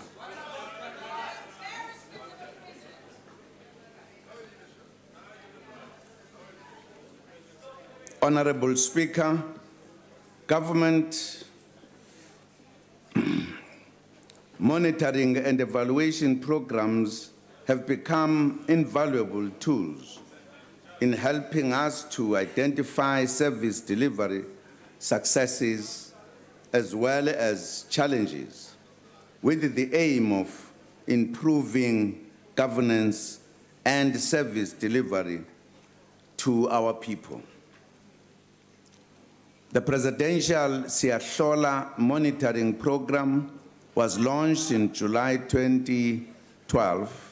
Through this program, the President visits communities to inspect and assess progress made in delivering basic services to the people. The Siyahlola visits focus on specific basic services delivery issues such as water, electricity, education, health, or any other issue that a particular community has raised as a concern or which government undertook to act upon. Government departments and agencies undertake follow-ups after the presidential visit and ensure that issues raised by the community are attended to. Since the beginning of this year, the Siyahlola visits have been undertaken focusing on the fight against crime at Kwamhlabu in KZN, where the community had complained about the theft of vehicles which are taken to Mozambique, and to Soshanguve in Tswane, where the community faces serious challenges relating to drug abuse and resultant crimes. A visit was also undertaken to Nyanga in Cape Town, which has been dubbed the murder capital of the country, where people live in fear of attacks daily. The presidential Siyahlola visit also took us to Lusikisiki in the Eastern Cape to tackle crime. Work is still ongoing. Let's give a chance. What's your point of order? Ngiyabonga ku rule 45. Bengifuna ukwazi ukuthi umangameli lokho esithethe uyahlola ubala nenyanga yonke into ngabe uhlola intombi noma mhlambe sekuthenwa izangoma ukuthi ihlole nakazi. Take your seat, honorable member. Honorable members, frivolous points of order are not allowed. They are disruptive of members who are of the person on the podium. Mr. President, please go ahead. Work is still ongoing in these areas to advance the fight against crime and also to deal with other socio-economic issues raised by the communities. Other government monitoring mechanisms in place include the Presidential Imbizo program, through which the President, accompanied by ministers, premiers, deputy ministers, MECs, and mayors, interacts with members of the community and hear their concerns and suggestions. In addition to the Presidential Imbizo, the Government Communications and Information System, GCIS, organizes comprehensive and extensive formal Imbizo Focus Week programs where ministers and deputy ministers visit various communities for feedback and to monitor the implementation of programs. There is also the presidential hotline, which citizens use to report service delivery challenges in their communities. as at the end of July 2017, the main issues citizens complained about were employment, housing, water, electricity, and civic issues such as the need for birth certificates or identity documents. In addition, over 900 government facilities have been visited through the DPME's frontline service delivery monitoring programs, which was launched in 2011. Service improvements programs were agreed to for these facilities following the visit. The Department of Public Service and Administration leads the Batupili People First program of government, which promotes citizen care in the public service. Through Project Kaedu, run by the DPSA, senior managers undergo training and visit the coal face, spending at least a week gaining a first-hand account of people's experience of government services. The Department of Social Development runs projects Mikonzo, Imkondo, through which they visit communities and identify people in need of assistance, including orphans and vulnerable children, the aged and infirm. Destitute families, required food or medical care are identified during such visits and are given assistance. Importantly, the Department of Cooperative Governance runs the Back to Basics program aimed at monitoring and improving the performance of local government. Office of the Premier and Mayors also undertake direct monitoring of service delivery, a key factor that has arisen, Honorable Speaker, is the need to promote integrated planning and work among departments and among the three spheres of government.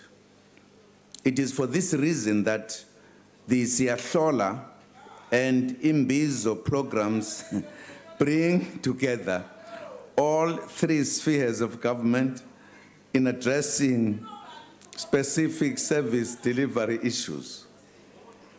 If people complain about water, they are likely to need electricity or transport as well, which means all affected departments and spheres of government should work together, putting the citizens first. We have also identified communication as a key challenge. Government may think a community needs a school first, when they actually need a clinic first, and the school later. We will continue to use these programs to improve governance and also to keep in close contact with the citizens that we serve. I thank you, Deputy Speaker. Deputy Chair. Honorable Lisoma. Deputy Chair. Yeah. Oh, Speaker, sorry. Can you just please remind Mr. President Zuma that of Rule, what is this? Rule 82, Rule 83, that says a member must, as far as possible, refrain from reading his or her speech, but may refresh his or her memory by referring to notes. So please kindly, I know your previous Honourable Speaker was feeling a bit tired, but can you please advise, because, thank you. Thank you. Honorable Soma, please proceed. Thank you, Honorable Deputy Speaker. His Excellency, the Honorable President, I am sure Siyasola Presidential Monitoring Program is also aimed at developing necessary interventions where deemed necessary, informed by material conditions on the ground findings and community response in the said Izimbizos.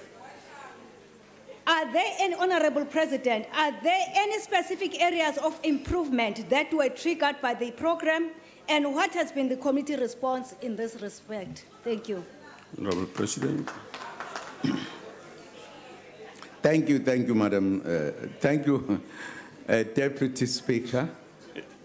Yes, in a number of areas that we have gone, there has been a response to the from the communities who have seen the difference. I think the recent one that we went to was Kwamhlabia Lingana in Ngwavuma.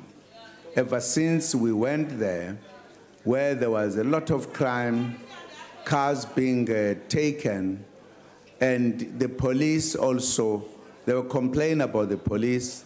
We went there, the situation has changed, they've sent messages to thank the government.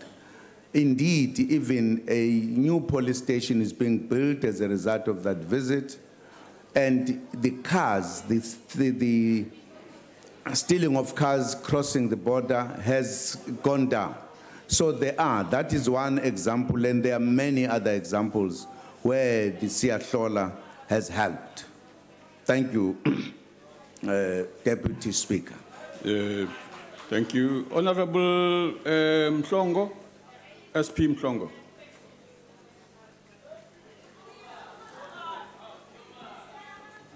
No, Deputy Speaker, what I wanted to find out, where does the monitoring ministry located in presidency report, and how does it report? Because we have never received any report of monitoring and evaluation ministry as this House.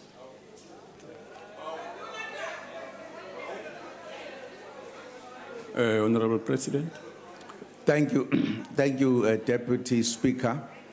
The minister responsible for performance monitoring and evaluation reports to the cabinet, like all other ministers, as to what is happening. In fact, the reports are always given, even in the extended cabinet, Lekgotla. It's always given, the report, and it becomes part of the broader government reporting. So the reports are given all the time. Thank you, Madam Deputy Speaker. Thank you. Honorable Carter. Thank you, Deputy Speaker. Deputy Speaker, well, Mr. Zuma, the Constitution provides that the President exercises executive authority by, amongst other means, developing and implementing national policy and coordinating the functions of state departments and administration. Now, Mr. Zuma, the NDP is our country's roadmap aimed at reducing poverty, inequality, and unemployment. The Department of Planning, Monitoring and Evaluation in the Presidency exists largely as a measure to ensure the effective implementation of an NDP. Now, Mr. Zuma, given our rising poverty, inequality and unemployment, rampant corruption, including state capture, and inability to develop a capable state, an inability to give effect to the NDP, and this all under your presidency, would you agree that you have failed to ensure meaningful implementation, monitoring and evaluation, and thus have failed to properly give effect to the executive authority conferred upon you by the Constitution? Thank you. Honorable President. Thank you very much, Honorable Deputy Speaker. As I answered this question, the reports are given periodically about the implementation of the NDP, and there is progress that is known, that is reported all the time. As I say, that department reports in a number of very serious gatherings of government. So there is progress that is being made. It's not correct to say there is nothing or there is a failure. There's no failure. There is, in fact, the NDP is discussed continuously by the cabinet, looking at how far we have gone. In fact, besides that, there are outcomes that government judges itself how far it is going on a number of tasks that have been given, which are tasks that are implementing the NDP. So there is no truth from the point that it is failing. It is being implemented, and we are making progress, not at the same level in different aspects of government. Others are moving faster than others, others are not. But it is moving forward. Thank you. Thank you. Honorable Deputy Speaker. Honorable Bulko.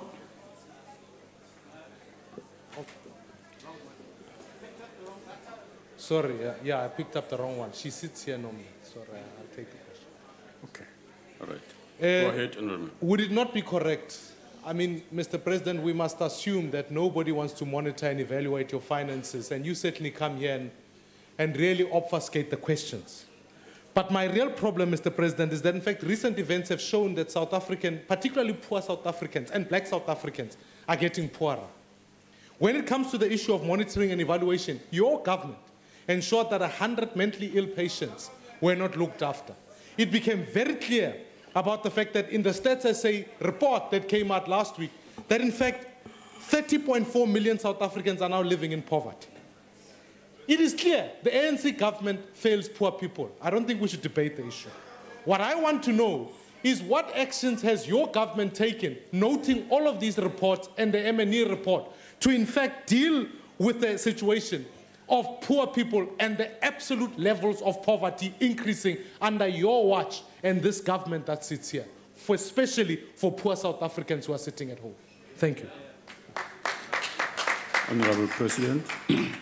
Thank you, Deputy Speaker. Certainly, this government has worked and has made progress. We have, as government, reported in this parliament through ministers. They have made reports about what progress they've made. In addition to that, everybody agrees that in South Africa, the poor people are better off than what they were in general. We are aware that there has been a report by the State South Africa that was indicating some shortcomings that have been there, but no one can say we have not made progress. Poor people agree that we have made progress. And that's a question of how far do you deal with the legacy of where we come from? Because there are specific things that make our people, perhaps the pace to be slower than it would have been in other countries. So we have made progress. We have not claimed that we have solved all problems. We have always said that we have made progress, but there are still many challenges because of the tasks that we have to deal with, of the legacy of apartheid. Thank you, Deputy Speaker. Thank you. We're moving to the next question. It looks like it's also asked by the Leader of the Opposition to the President. President. Honorable Deputy Speaker, the proclamation has been signed and was referred to the Department of Justice and Constitutional Development for publication. I thank you. The Leader of the Opposition. Ngiyabonga. Mr. President, I welcome your decision to issue the proclamation on SAA. And I think naturally the question has to ask, there are problems with other SOEs. And I want to look at one in particular because my earlier question, which you did not answer, highlighted the fact that there were business deals that you are doing Now, another close associate of yours is the chair of SAA. And the real challenge is that over the last number of years, SAA have been given 23.3 billion rands of poor people's money. We've taken poor people's money to subsidize an airline that is run by a close associate of yours. Isn't it about time that we take decisive action and remove the board, especially Mrs. Mieni, out of that board of SAA, get a competent leadership so we can turn the airline around and deliver on state-owned enterprises? Thank you. On the point of order. On the point of order, Deputy Speaker. Definitely, the question is in connection with SAPC, not SAA. So I don't know what's happening. Yes, please. I agree with you. That's a different issue altogether, Honourable Member. Deputy Speaker. Honourable President, earlier on, Deputy you have Speaker. A choice because it is completely irrelevant. So you have a choice, Deputy President. That's a proper ruling. I was coming there. Honourable Gadi, don't, when you are not recognized, speak. The rules says that. So please obey the rule. You check it there in front of you. Go ahead. Deputy Speaker, with respect, Deputy Speaker, I don't think it's fair for you as a supposedly impartial chair to rule that somebody's question is irrelevant. It's not irrelevant. It may be not to your liking, but I don't think it's correct for you as a presiding officer to be saying things are irrelevant. It's not irrelevant. I have ruled on this matter. The President is going to decide how he deals with that question.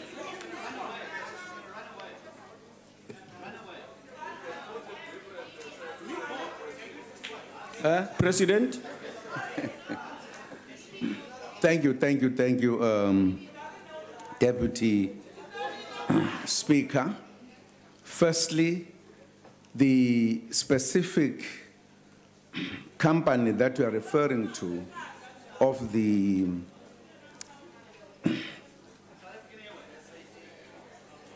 South African Airways, this company has never been on top of the world. It has had problems all the time. Long before the people who are working there now, you would absolutely appreciate that at one point we had to get an expert from United States who did not also help the problem.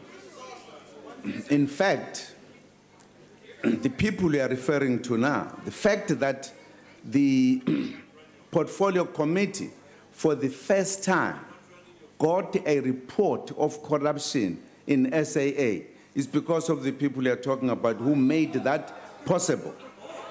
All others who have been there before, we did not get that report. And that report indicates that the corruption has been going on for a long time. What has happened is that a decision has been taken to recapitalize SAA and turn it around. There are also other plans to deal with the SAA, which will be announced not long, so that it becomes the company that we all want. I don't think you can blame anyone on a company that has been in difficulties for a long time. Deputy Speaker. Honourable you can members, blame many people who can have a long Speaker. list of saying these are the Deputy Speaker, the President cannot stand up here and lie. There was Mem Caesar Mela here. Honourable Gadi. It can't happen that we are told that there's been a problem in SAA long before the girlfriend you are not supposed to talk when you are not recognized. No, but you are not doing your job, Deputy Honourable Speaker. Member, you are not doing your job, Deputy Honourable Speaker. Member, you must also withdraw that the President is lying. Or is misrepresenting the truth? Honourable Member, withdraw. Who is misrepresenting the truth? Honourable Member, my question to you is please withdraw. Please withdraw. We withdraw lying, but is misrepresenting the truth and very economic with the facts. Honourable Member, Rule 79 says you may not speak when you are not recognized. And now we are trying to find something else. We have dealt with that other one. Down, honorable member. We are saying take your seat, honorable must member. Find a way to answer honorable the question member, correctly we switch and off not your tell mic. us the wrong things Honorable here. member, I switch off your mic. I have already.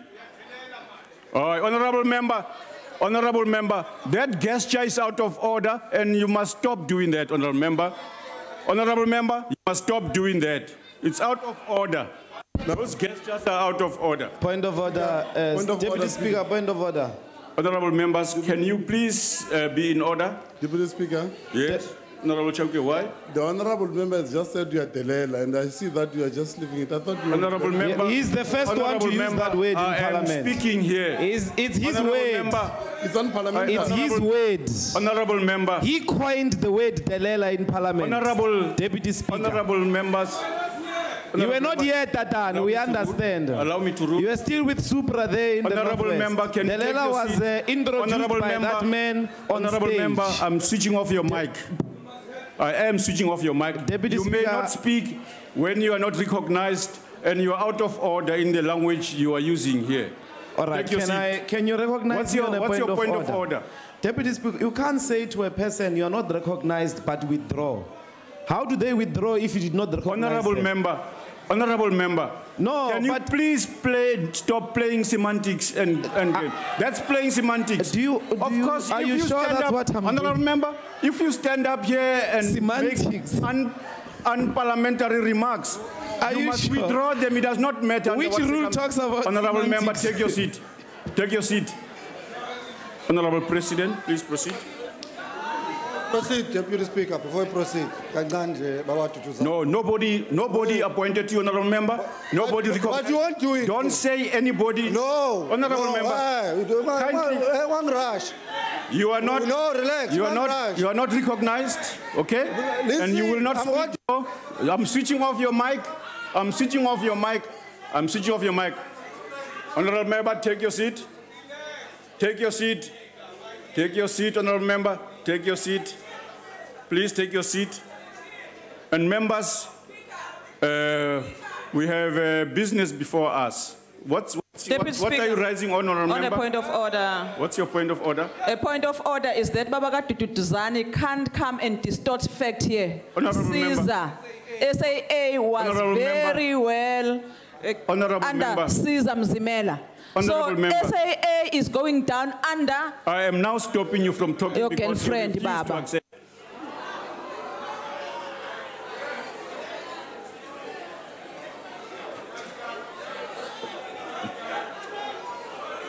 Honorable Tloama.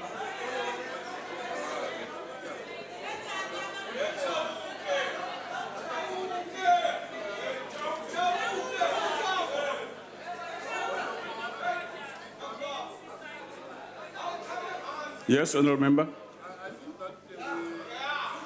My mic is off. No, we really rely on the presiding officers to maintain the decor of the House. A member has just said now that something very bad, which I can't repeat it myself. And the speaker, I think that you have heard it, and, and I think that you should really make a proper ruling because it's uncalled for that we go to this extent, please, Deputy Speaker. Yes. Deputy Speaker. Yes, honorable Rule, member White. Rule 91, Deputy Speaker. It's not the Deputy Speaker's responsibility to maintain the decor of the House. That's the Household Services' responsibility. Honorable members, we have a duty. Honorable members, Honorable Steenhuisen, it's semantics already. It's just semantics. Can I proceed?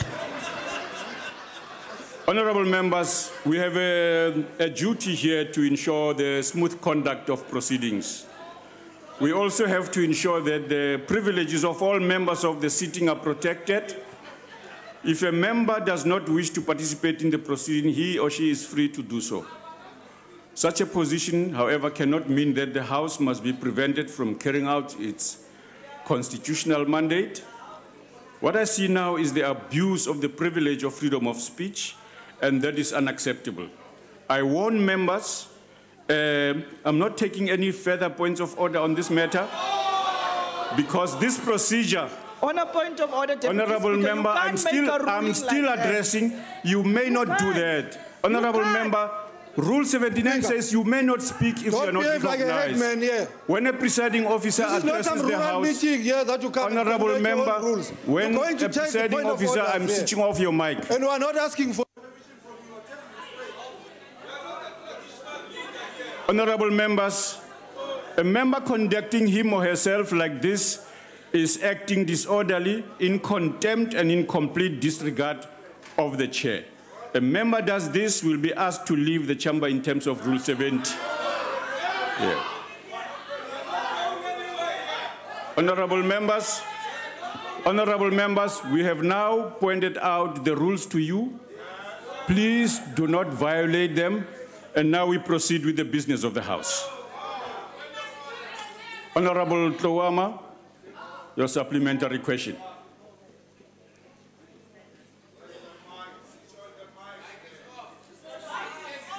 Honorable members, order. Order, honorable member, order. Your heckling is becoming disruptive. Order. Thank you. Proceed, Honorable Tlowama. Thank you, Honorable Deputy Speaker. Honorable President, former Minister of Communication Faith Mutambi and Mr. Claudio Mutsweni have left SABC in tatters, and it is believed that they enjoy your company. Why are you always associated with incompetent or corrupt characters? When are you going to fire Minister Faith Mutambi? Honorable President. Thank you, Honorable Speaker. I'm not firing Minister Mtambi. I've not taken that decision. Thank you, Honorable Speaker. Deputy Speaker. Deputy Speaker. Yes, Honorable Gadi. You have a minister who leaked cabinet memos here in terms of the Gupta. Honorable member, what you rule have is got Ubaba La saying is not going to.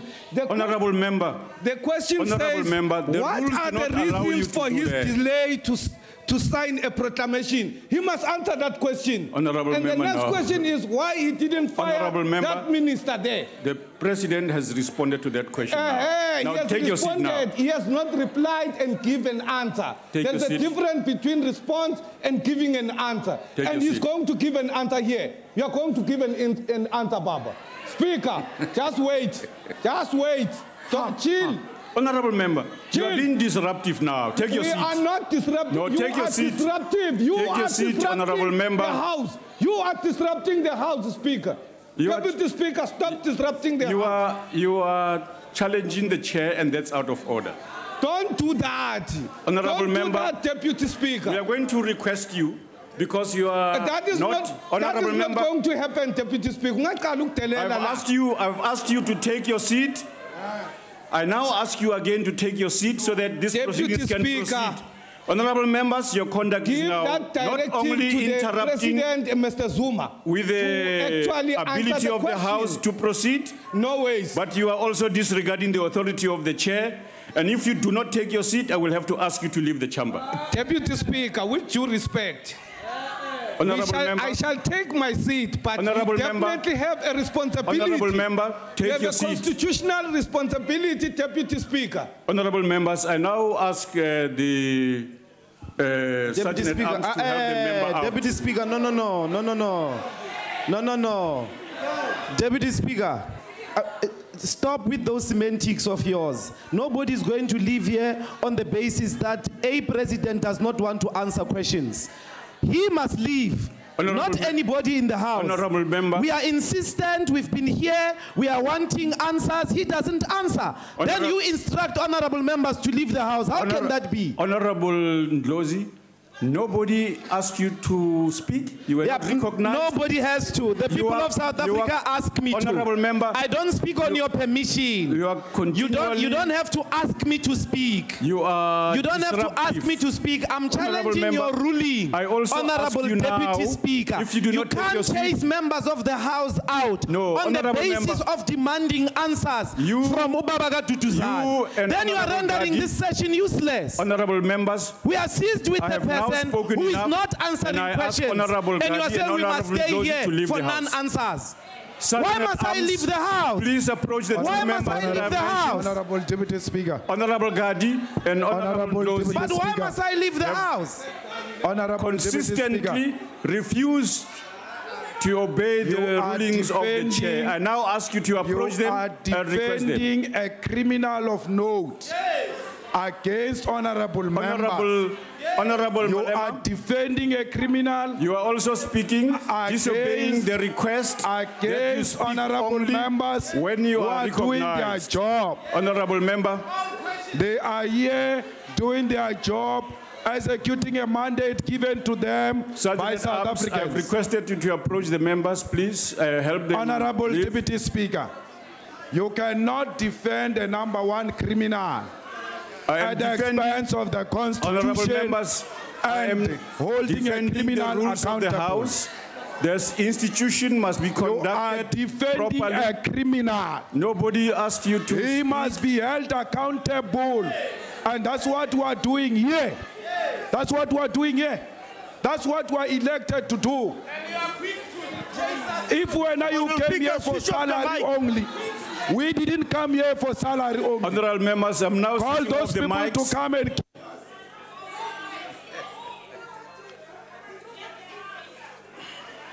Honorable members, I have warned you. I have asked those members approached to leave the House. Honorable members, kindly leave the House as requested. Members that were told. Honorable Malema, I requested you not to speak when you are not recognized.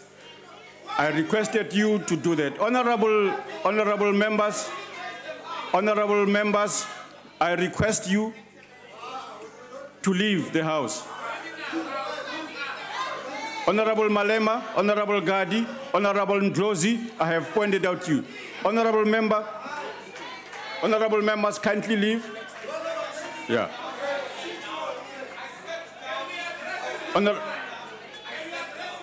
All of you members who are on your feet, I have requested you, you are being disruptive. You are not meant to do that. We will now request the protection services to help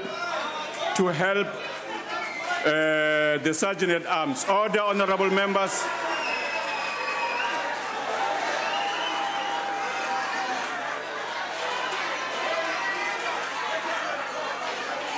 Order, honorable members, order. Order, honorable members, order.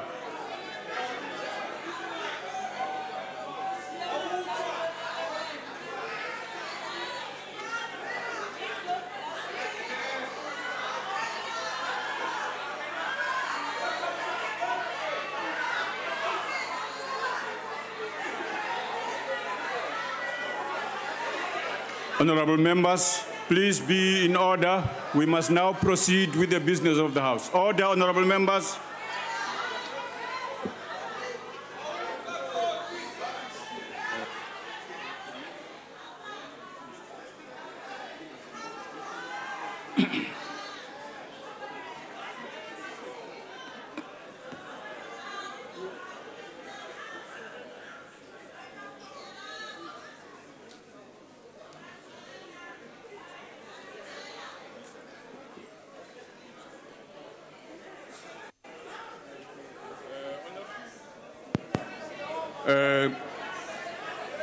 Honorable Phakisa. Deputy Speaker, thank you very much. Honorable President,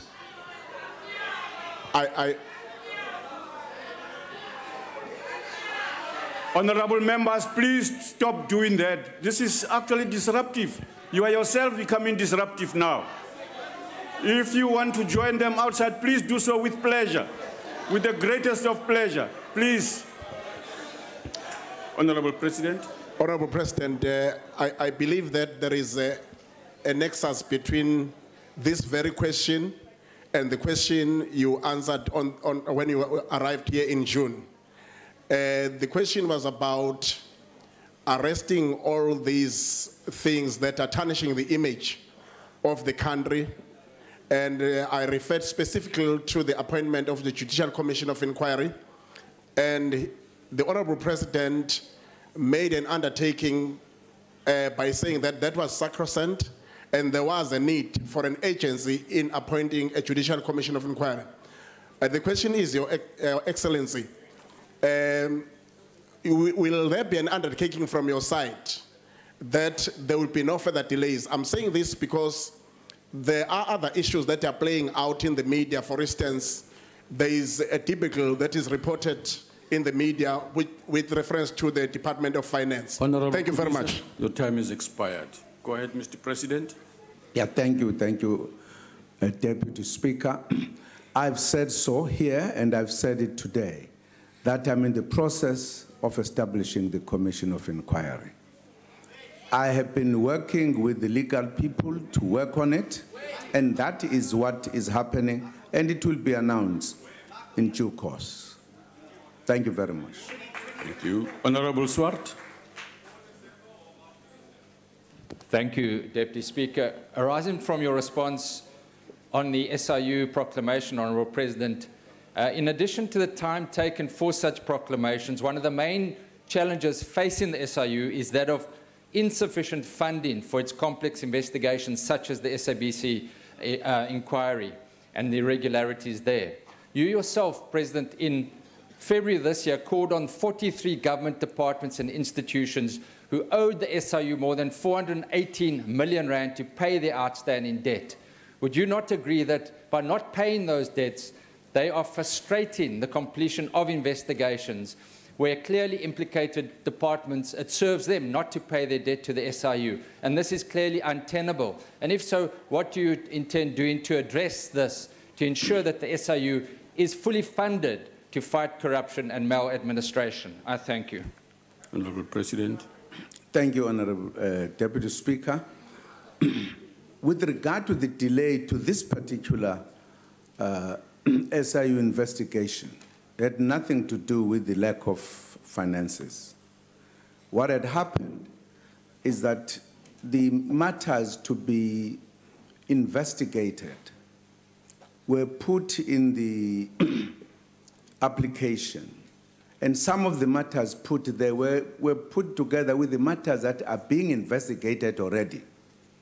So that application had to be cleaned up. It was a process on its own. So it was not because of the lack of funds.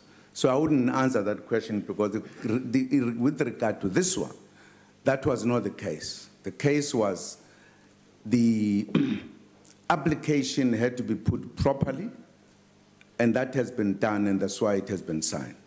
Thank you very much. Thank you. We now move to question number 18, asked by Mr. Honorable M.A. Dix, for the President. Mr. President. Thank you, Honorable Speaker.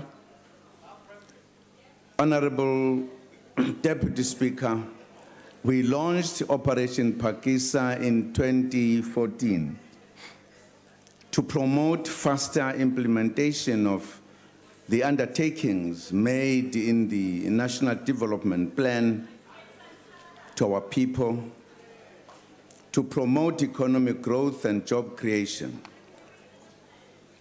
Operation Phakisa is unique in that it brings together sectors that hardly blend together: business, labor, academia, and government, to work out the most ideal plans to achieve growth and development in a particular sector. We have begun to implement the program in these areas, in 6 areas: the ocean economy, building ideal clinics, promoting information and communication technologies in schools, promoting growth in the mining sector, as well as agriculture and rural development, and biodiversity and tourism. The ocean economy has attracted 24 billion rand in investments. The Department of Trade and Industry has provided incentives to the value of 428 million rand. The global amount of 24 billion rand consists of investments from different companies of the ocean economy, the marine transport and manufacturing delivery unit has secured investments to the value of 5.6 billion rand, while the oil and gas component unlocked a total of 18.4 billion rand. Aquaculture has raised 444 million rand, marine protection services and governance 31 million rand, and coastal and marine tourism 40 million rand. Skills development is a core component of the ocean's economy. A total of 614 women have been trained in the marine manufacturing sector and 733 women in the marine transport sector. More than 1,000 youth have been trained in marine manufacturing and close to 2,000 in marine transport sector. The Operation Phakisa Ideal Clinic program is aimed at improving quality of care at our primary health care facilities.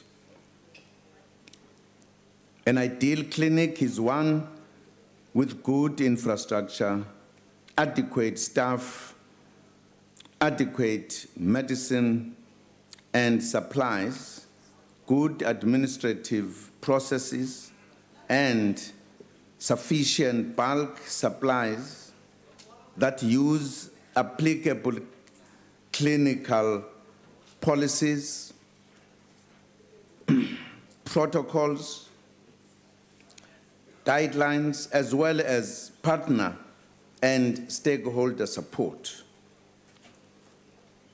All these elements are important in order to ensure that provision of quality health services are given to the community. By the end of June 2017, a total of 1,188 clinics in the public sector had achieved the ideal clinic status. This performance translates to 32% of the existing stock of 3,477 primary health care facilities. The set target is that 2,823 primary health care facilities should reach the ideal clinic status by March 2019. Operation Phakisa in the basic education sector promotes the use of information and communication technology for teaching and learning. Since this Phakisa was launched in October 2015, a total of 3,455 schools have been connected to the internet and received devices. Approximately 54% of the more than 25,000 schools had acquired connectivity through various technologies. A total of 800 teachers have been trained in various levels of ICT skills. In this way, Honorable Deputy Speaker, the outdated methods of teaching and learning are being rapidly replaced as teachers and learners move towards 21st century approaches. Operation Phakisa mining program await finalization by the affected departments so that implementation can begin. The main aim of Operation Phakisa in agriculture, land reform, and rural development is to stimulate growth, faster job creation, and instill transformation along the agriculture and rural development value chain, and to contribute to inclusive growth. The work of Operation Phakisa on biodiversity focuses on 3 work streams, which are coastal and marine tourism, bio-specifying, and wildlife. Detailed implementation plans for this Operation Phakisa have been developed. Honorable Deputy Speaker, inadequate funding for some projects emanating from different Operation Phakisa programs is a key challenge. South Africa is utilizing relations with our strategic partners to attract investment and funding, faster business partnerships, and secure training opportunities. Furthermore, we will also continue to engage directly with the private sector to understand their constraints and remove blockages in order to stimulate investments. Government will also continue to invest in its infrastructure build program to attract investments. I thank you, Deputy Speaker. Honorable Dix.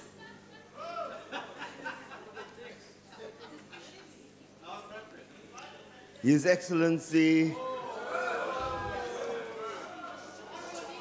Honorable Comrade President Zuma, can the BRICS Bank assist Operation Phakisa in meeting our economic growth targets and speed up radical economic transformation, Honorable President? Thank you. Honorable President.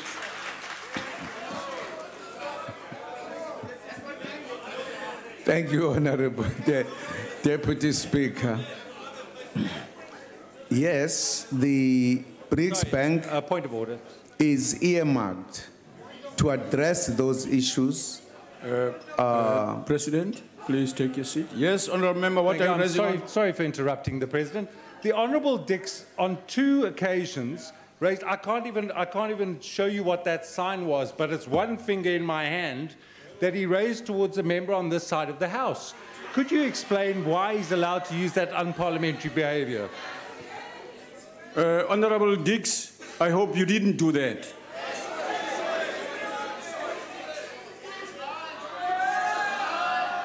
No, honorable members, Honorable Dix denies it. Honorable members, I addressed this question of gestures earlier. Your rules are very explicit about that. Let's not do that. We'll do that. Honorable President, please proceed. Thank you, Honorable Deputy Speaker.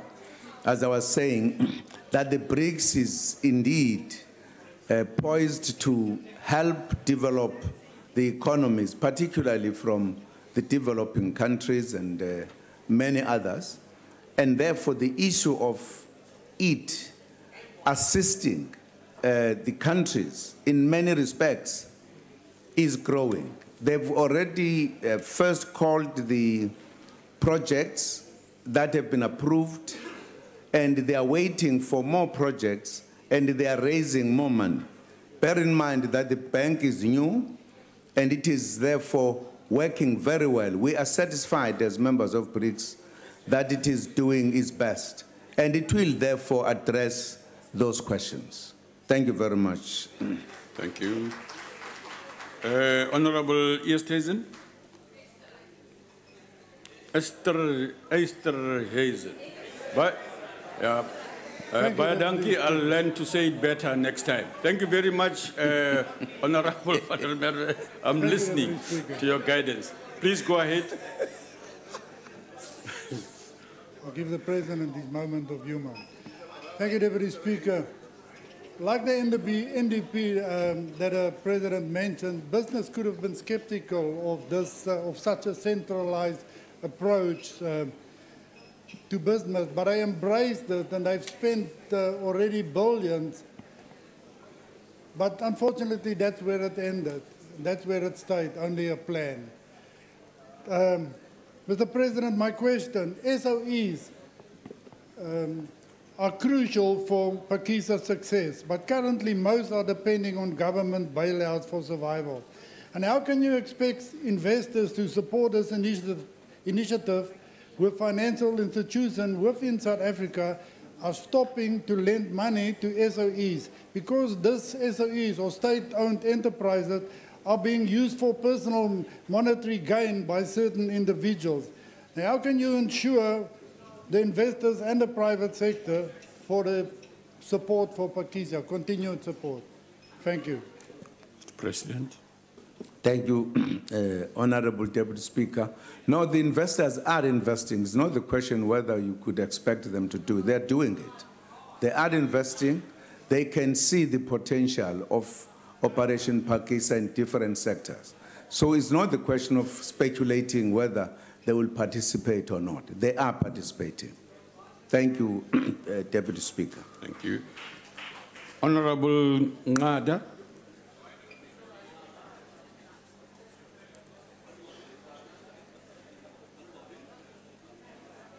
Speaker, I think there must have been an error. Okay, all right. Honorable Maimane. Mr. President, I think all of us can agree that the only way you keep a program such as this one functioning well is by building a capable state, ours is captured, is eradicating corruption, and providing leadership which doesn't exist. Now, the fundamentals in this instance is that 9.3 million South Africans are losing work, are without work at this point in time. My crucial question is to you, whilst we're being downgraded to junk status, whilst we are in recession, the fundamental reasons have been because your decision to recycle finance minister every single time. Do you not believe it's about time that you make coherent policy process and stop the business of recycling finance ministers, or maybe give the nation reasons why you keep changing finance ministers? Or are we ever going to get to a point where we bring stability to policy and leadership in this country under your tenure? Honorable President. Thank you, Deputy Speaker. There is in this country a situation that is found globally. Many countries, because of the economic meltdown, are in difficulties. They have been in difficulties, some of them worse than South Africa. In fact, at a time when the economy was challenging the globe, South Africa was performing even better than its equal countries.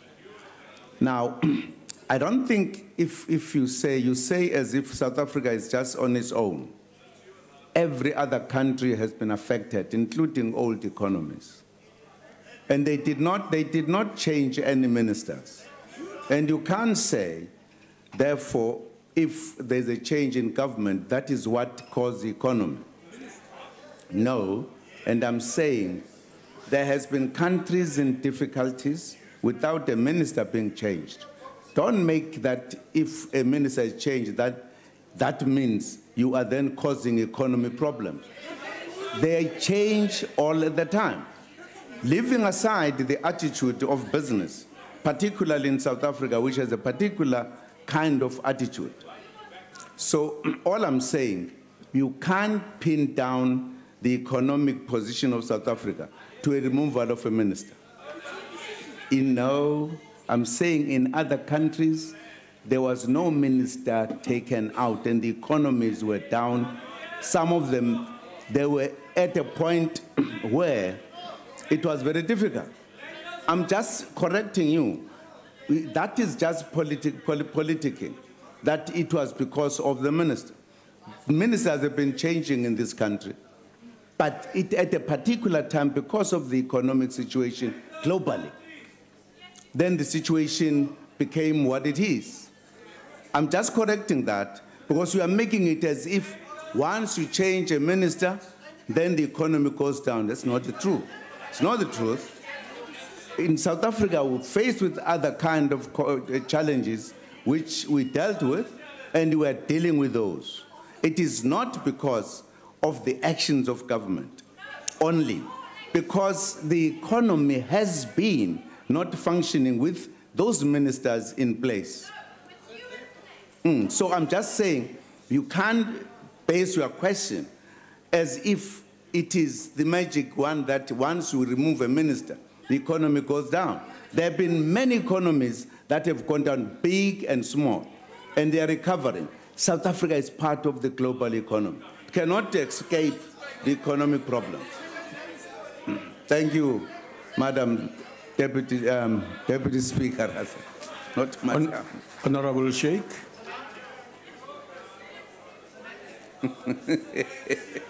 Thank you, Deputy Speaker. Mr. President, you talk about jobs, you talk about ideal clinics throughout the country. Now, Mr. President, first of all, let me start off and I'll give you an example of an area in Ugu where people have to travel almost 50 kilometers just to get a clinic. Kwanguza, Nkumatane, Ndilande. Then let me add, Mr. President, we talk about ideal clinics. Just this week, a Mr. Leslie Clifford died because he'd been going to the Mitchell's Plain Day Hospital every day and been turned away without being served and died there mercilessly at that hospital. Now, on the one hand, we talk about creating ideal clinics, but our people are dying every day. And I want to add, as deployed member in the Western Cape, the service in terms of the health sector in the Western Cape leaves a lot to be desired. Thank you, Mr. President.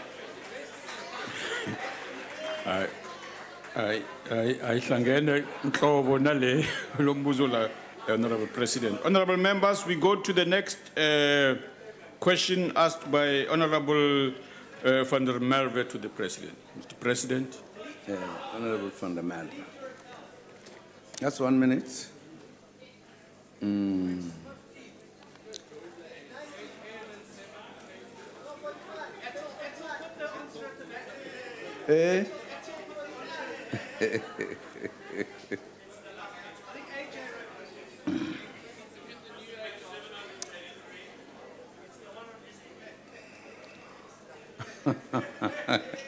Honorable Deputy Speaker, our country has made considerable progress in the fight against gender-based violence, thanks to the collaboration on this program by government, civil society, and communities.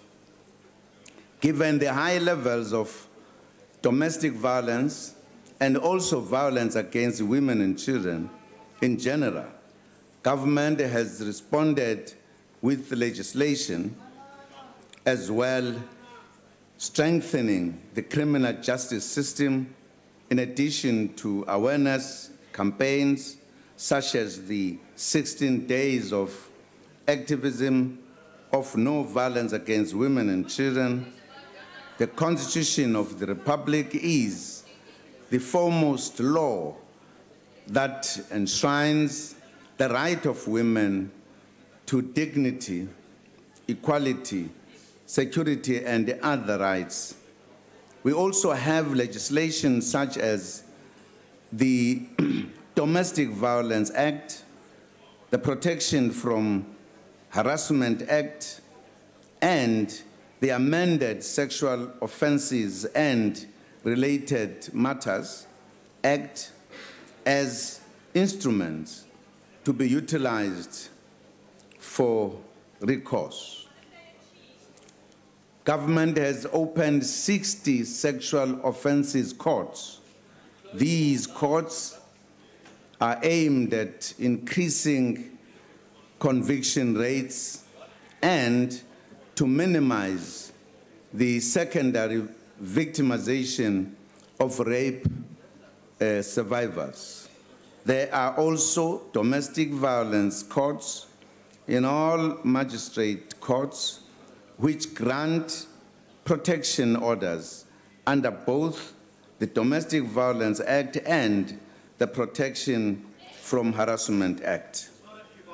Further, the family violence and child protection units have been reintroduced in police stations. There are currently more than 1,000 designated victim empowerment rooms at police stations for purposes of enabling statements of the survivors of sexual offenses, domestic violence, trafficking, and other traumatized individuals to be taken in private.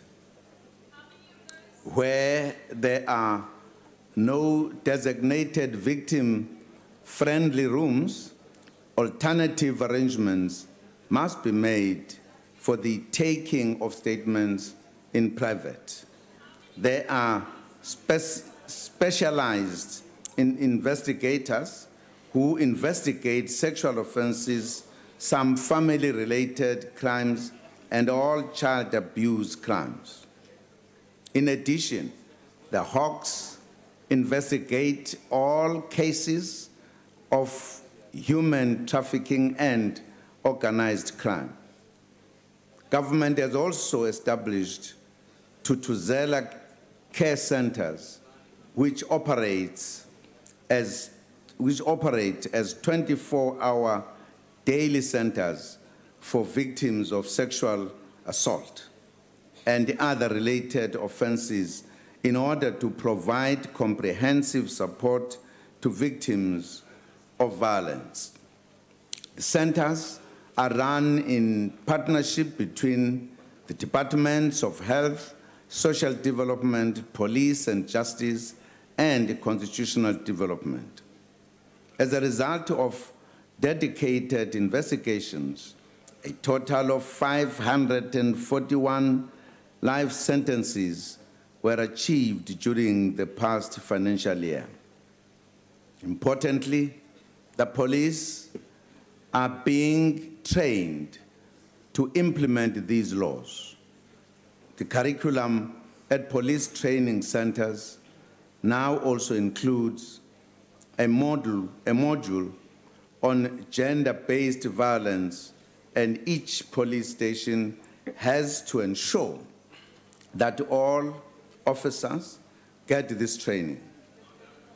We need to do a lot more still to change attitudes towards women. More also needs to be done to empower women to report cases of abuse and for family members and others, not to prevent women from reporting perpetrators if they are close to them or known to the family. I thank you, Honorable Deputy Speaker. Honorable Panel Merve. Thank you very much, Honourable Deputy Speaker. Honourable President, I think legislation alone won't help us if your cabinet is not leading by example. And I would like to ask you, therefore, whether you would concede that your government, having granted diplomatic immunity to Mrs. Grace Mugabe, has completely made a mockery of our rule of law and also made a mockery of all our efforts to fight violence and abuse. And secondly, you've missed the part of the question where I asked you about the comments that the Honourable Minister of Social Development made when she said that in your cabinet there are worse abusers of women than Mr. Manana. So I want to know from you, who are these people that are abusing women? Will you take steps against the Minister of Social Development for harbouring criminals? And what steps are you personally taking to ensure that those guilty parties will be reported to authorities? Because, Mr. President, if you don't act yourself, then you, the Minister of Social Development, the Minister of International Relations and Cooperation, and the Honourable Manana are all guilty of abuse of women. I thank you. Honourable President. Thank you, Honourable Deputy Speaker. Well, firstly, we've done everything to create structures, the laws that we are talking about, so that people who commit such crimes are reported and the law takes its course. Standing here, I don't know who are the people who are abusing women. And I'm sure those who will have knowledge, they will know what to do in order to deal with that. So I can't answer your question fully because I don't know. In my cabinet, I don't know. I haven't seen anyone. And I'm sure if I knew, I would be able to report. Thank you, Deputy Speaker. Honourable Mafu.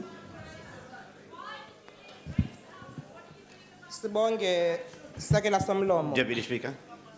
Yes, Honourable Singh, just hold on. May I rise on a point of order, sir? Yes, what's the point of order? Thank you. Deputy Speaker, we are required as members of this House to submit questions to the Office of the President at least 16 days before the President comes to this House. Now, Honourable Van der Merwe is quite correct. A question directed at the President is very specific, Part B, and there was no answer to this question. And, you know, really we'd like to, the Office of the President to know that when we send these questions in advance, we expect them to research the answers and provide them to the President.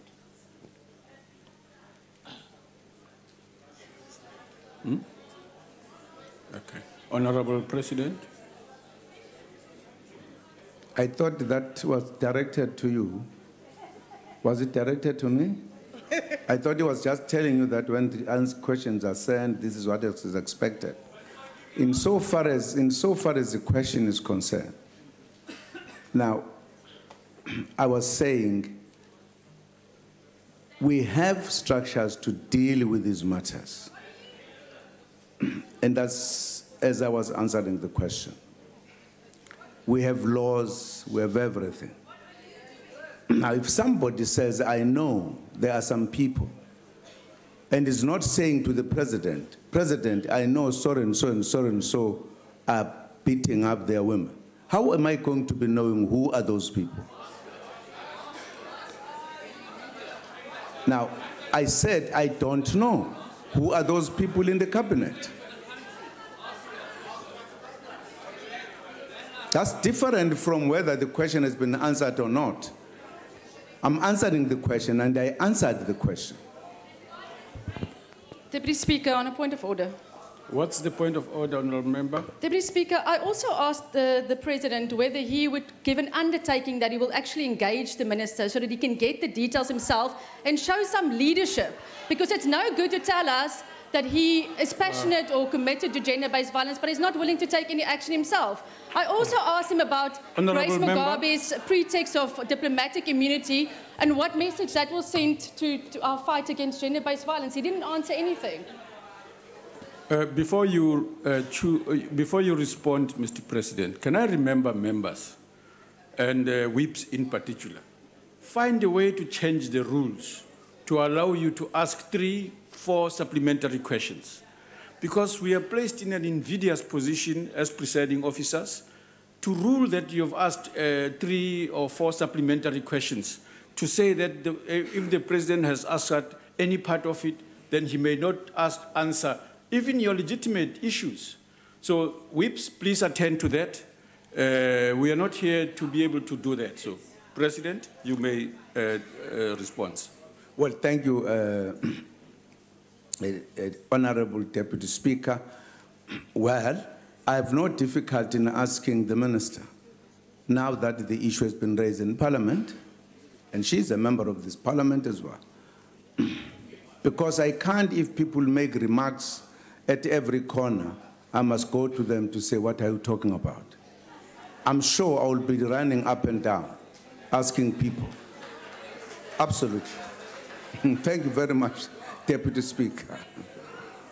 Honorable Mafu. Deputy Speaker.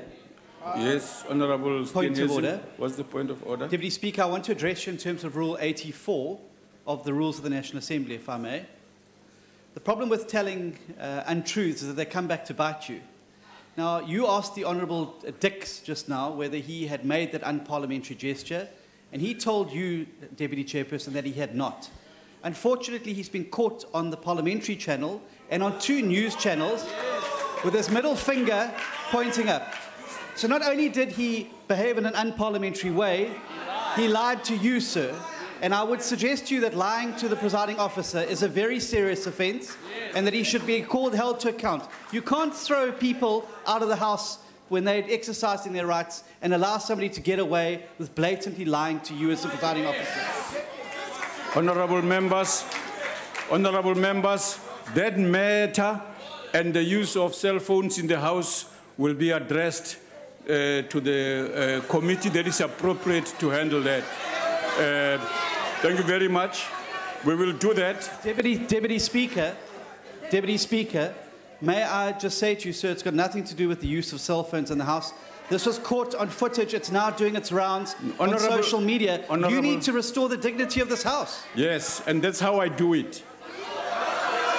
And that's how I do it. This matter, honorable member, this is exactly, we will address all those issues interlinked and all together. We will do that. You have passed rules. I've just commented about the rules you make, and then you conveniently want to skip some of them and use others. That will not be allowed. Honorable Mafu, please go ahead and respond to your question here. Sibonge sekela somlomo. Mongameli womzansi Afrika, siyabulela ngempendulo yakho. Umbuzo wami uthi manyathelo mani uhulumende awenzayo ukuqinisekisa umanyano loluntu, insebenziswano, ukunyamezelana nokuqonda malunga nenkqubo zokulwa ukwenziwa kobundlobongela obugxile kwisini nokhuselo lwamalungelo abantu basetyhini emisebenzini ngaphakathi kumasebe kahulumente nakwilizwe jikelele. Okwesibini, Mongameli, zeziphi iinkqubo ezilandelwayo okanye amanyathelo anokuthathwa kwabo kuthiwa ziinkokheli nabantu abangamagosa aphezulu kahulumente nokuba ngaba baphuma kweliphi na iqembu lezopolitiko abathi babonwe okanye bephembelela ubundlobongela obugxile kwisini nokunyashwa kwamalungelo abantu besifazane? Ndiyabulela, Mongameli. Mr. President. Njengoba sendike ndabeka lungu ehloniphekileyo lendlu yothula umthetho, ndithe ikhona imithetho nendlela zokuba kubhekwane nabantu abenza lonto ukuthi benziwa njani, nabonke kufanele babajeziswe abantu abanyathela amalungelo abantu, noma ngabe ngubani na, noma ngabe abaphathiswa, noma ngabe amalungu eParliament, noma ngabe ubani. Umthetho awukhethi. Xa kubonakala efumaneka umuntu enyathela amalungelo abantu ngokuthi aphathe kakubi omama nabantu besimame, kunyanzelekile ukuba lo muntu umthetho ubhekane naye kuba uphula umthetho wase South Africa. Loyo nto icacile. Naphina xa uza nobungqini uthi nangumuntu usemoshile kufanele abanjwe noma uyomreporta emaphoyiseni kuba nangumuntu enza into ephuma endleleni, umthetho wenzelwe lokho nezinto ofana basizenze xa abantu bemosha bephethe kakubi omama injalo indaba. Honorable Maimane. Thank you. Dr. Makosi Khoza voted, oh, well, she stood up to you. And you said there must be a witch hunt against her. You said those people must be prosecuted. The question is actually quite simple, Mr. President. What grounds did Grace Mugabe get diplomatic immunity for? On what basis? It's as simple as that. She came here, she beat up a young South African woman, and we want to know why the South African government allowed her to leave under the guise of diplomatic immunity. That's all.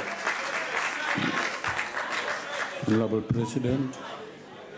Thank you, Deputy Speaker. I am told that the DA's constitution is clear that if a member of DA votes against the DA, is automatically out of the party. So you can't comment on the matter what the ANC is doing. That's what I'm told. That you don't even do the witch hunt. Once they vote, they are out. So that one, with regard to Mrs. Mugabe, now I'm not a lawyer. I don't know the points of law. And I was not involved in this process. How it has been done, I would be lying if I speculate. What were the facts that were put? Because I was not in that department dealing with that matter. So I'm not going to give you an answer that is not there.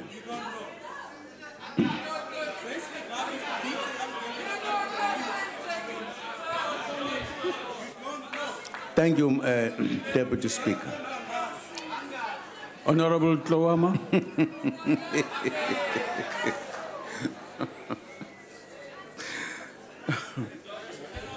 Honorable President, Honorable Deputy Speaker, Honorable President, I think we must admit that truth and honesty has long departed your administration. Why can't you admit that you are afraid of Robert Mugabe?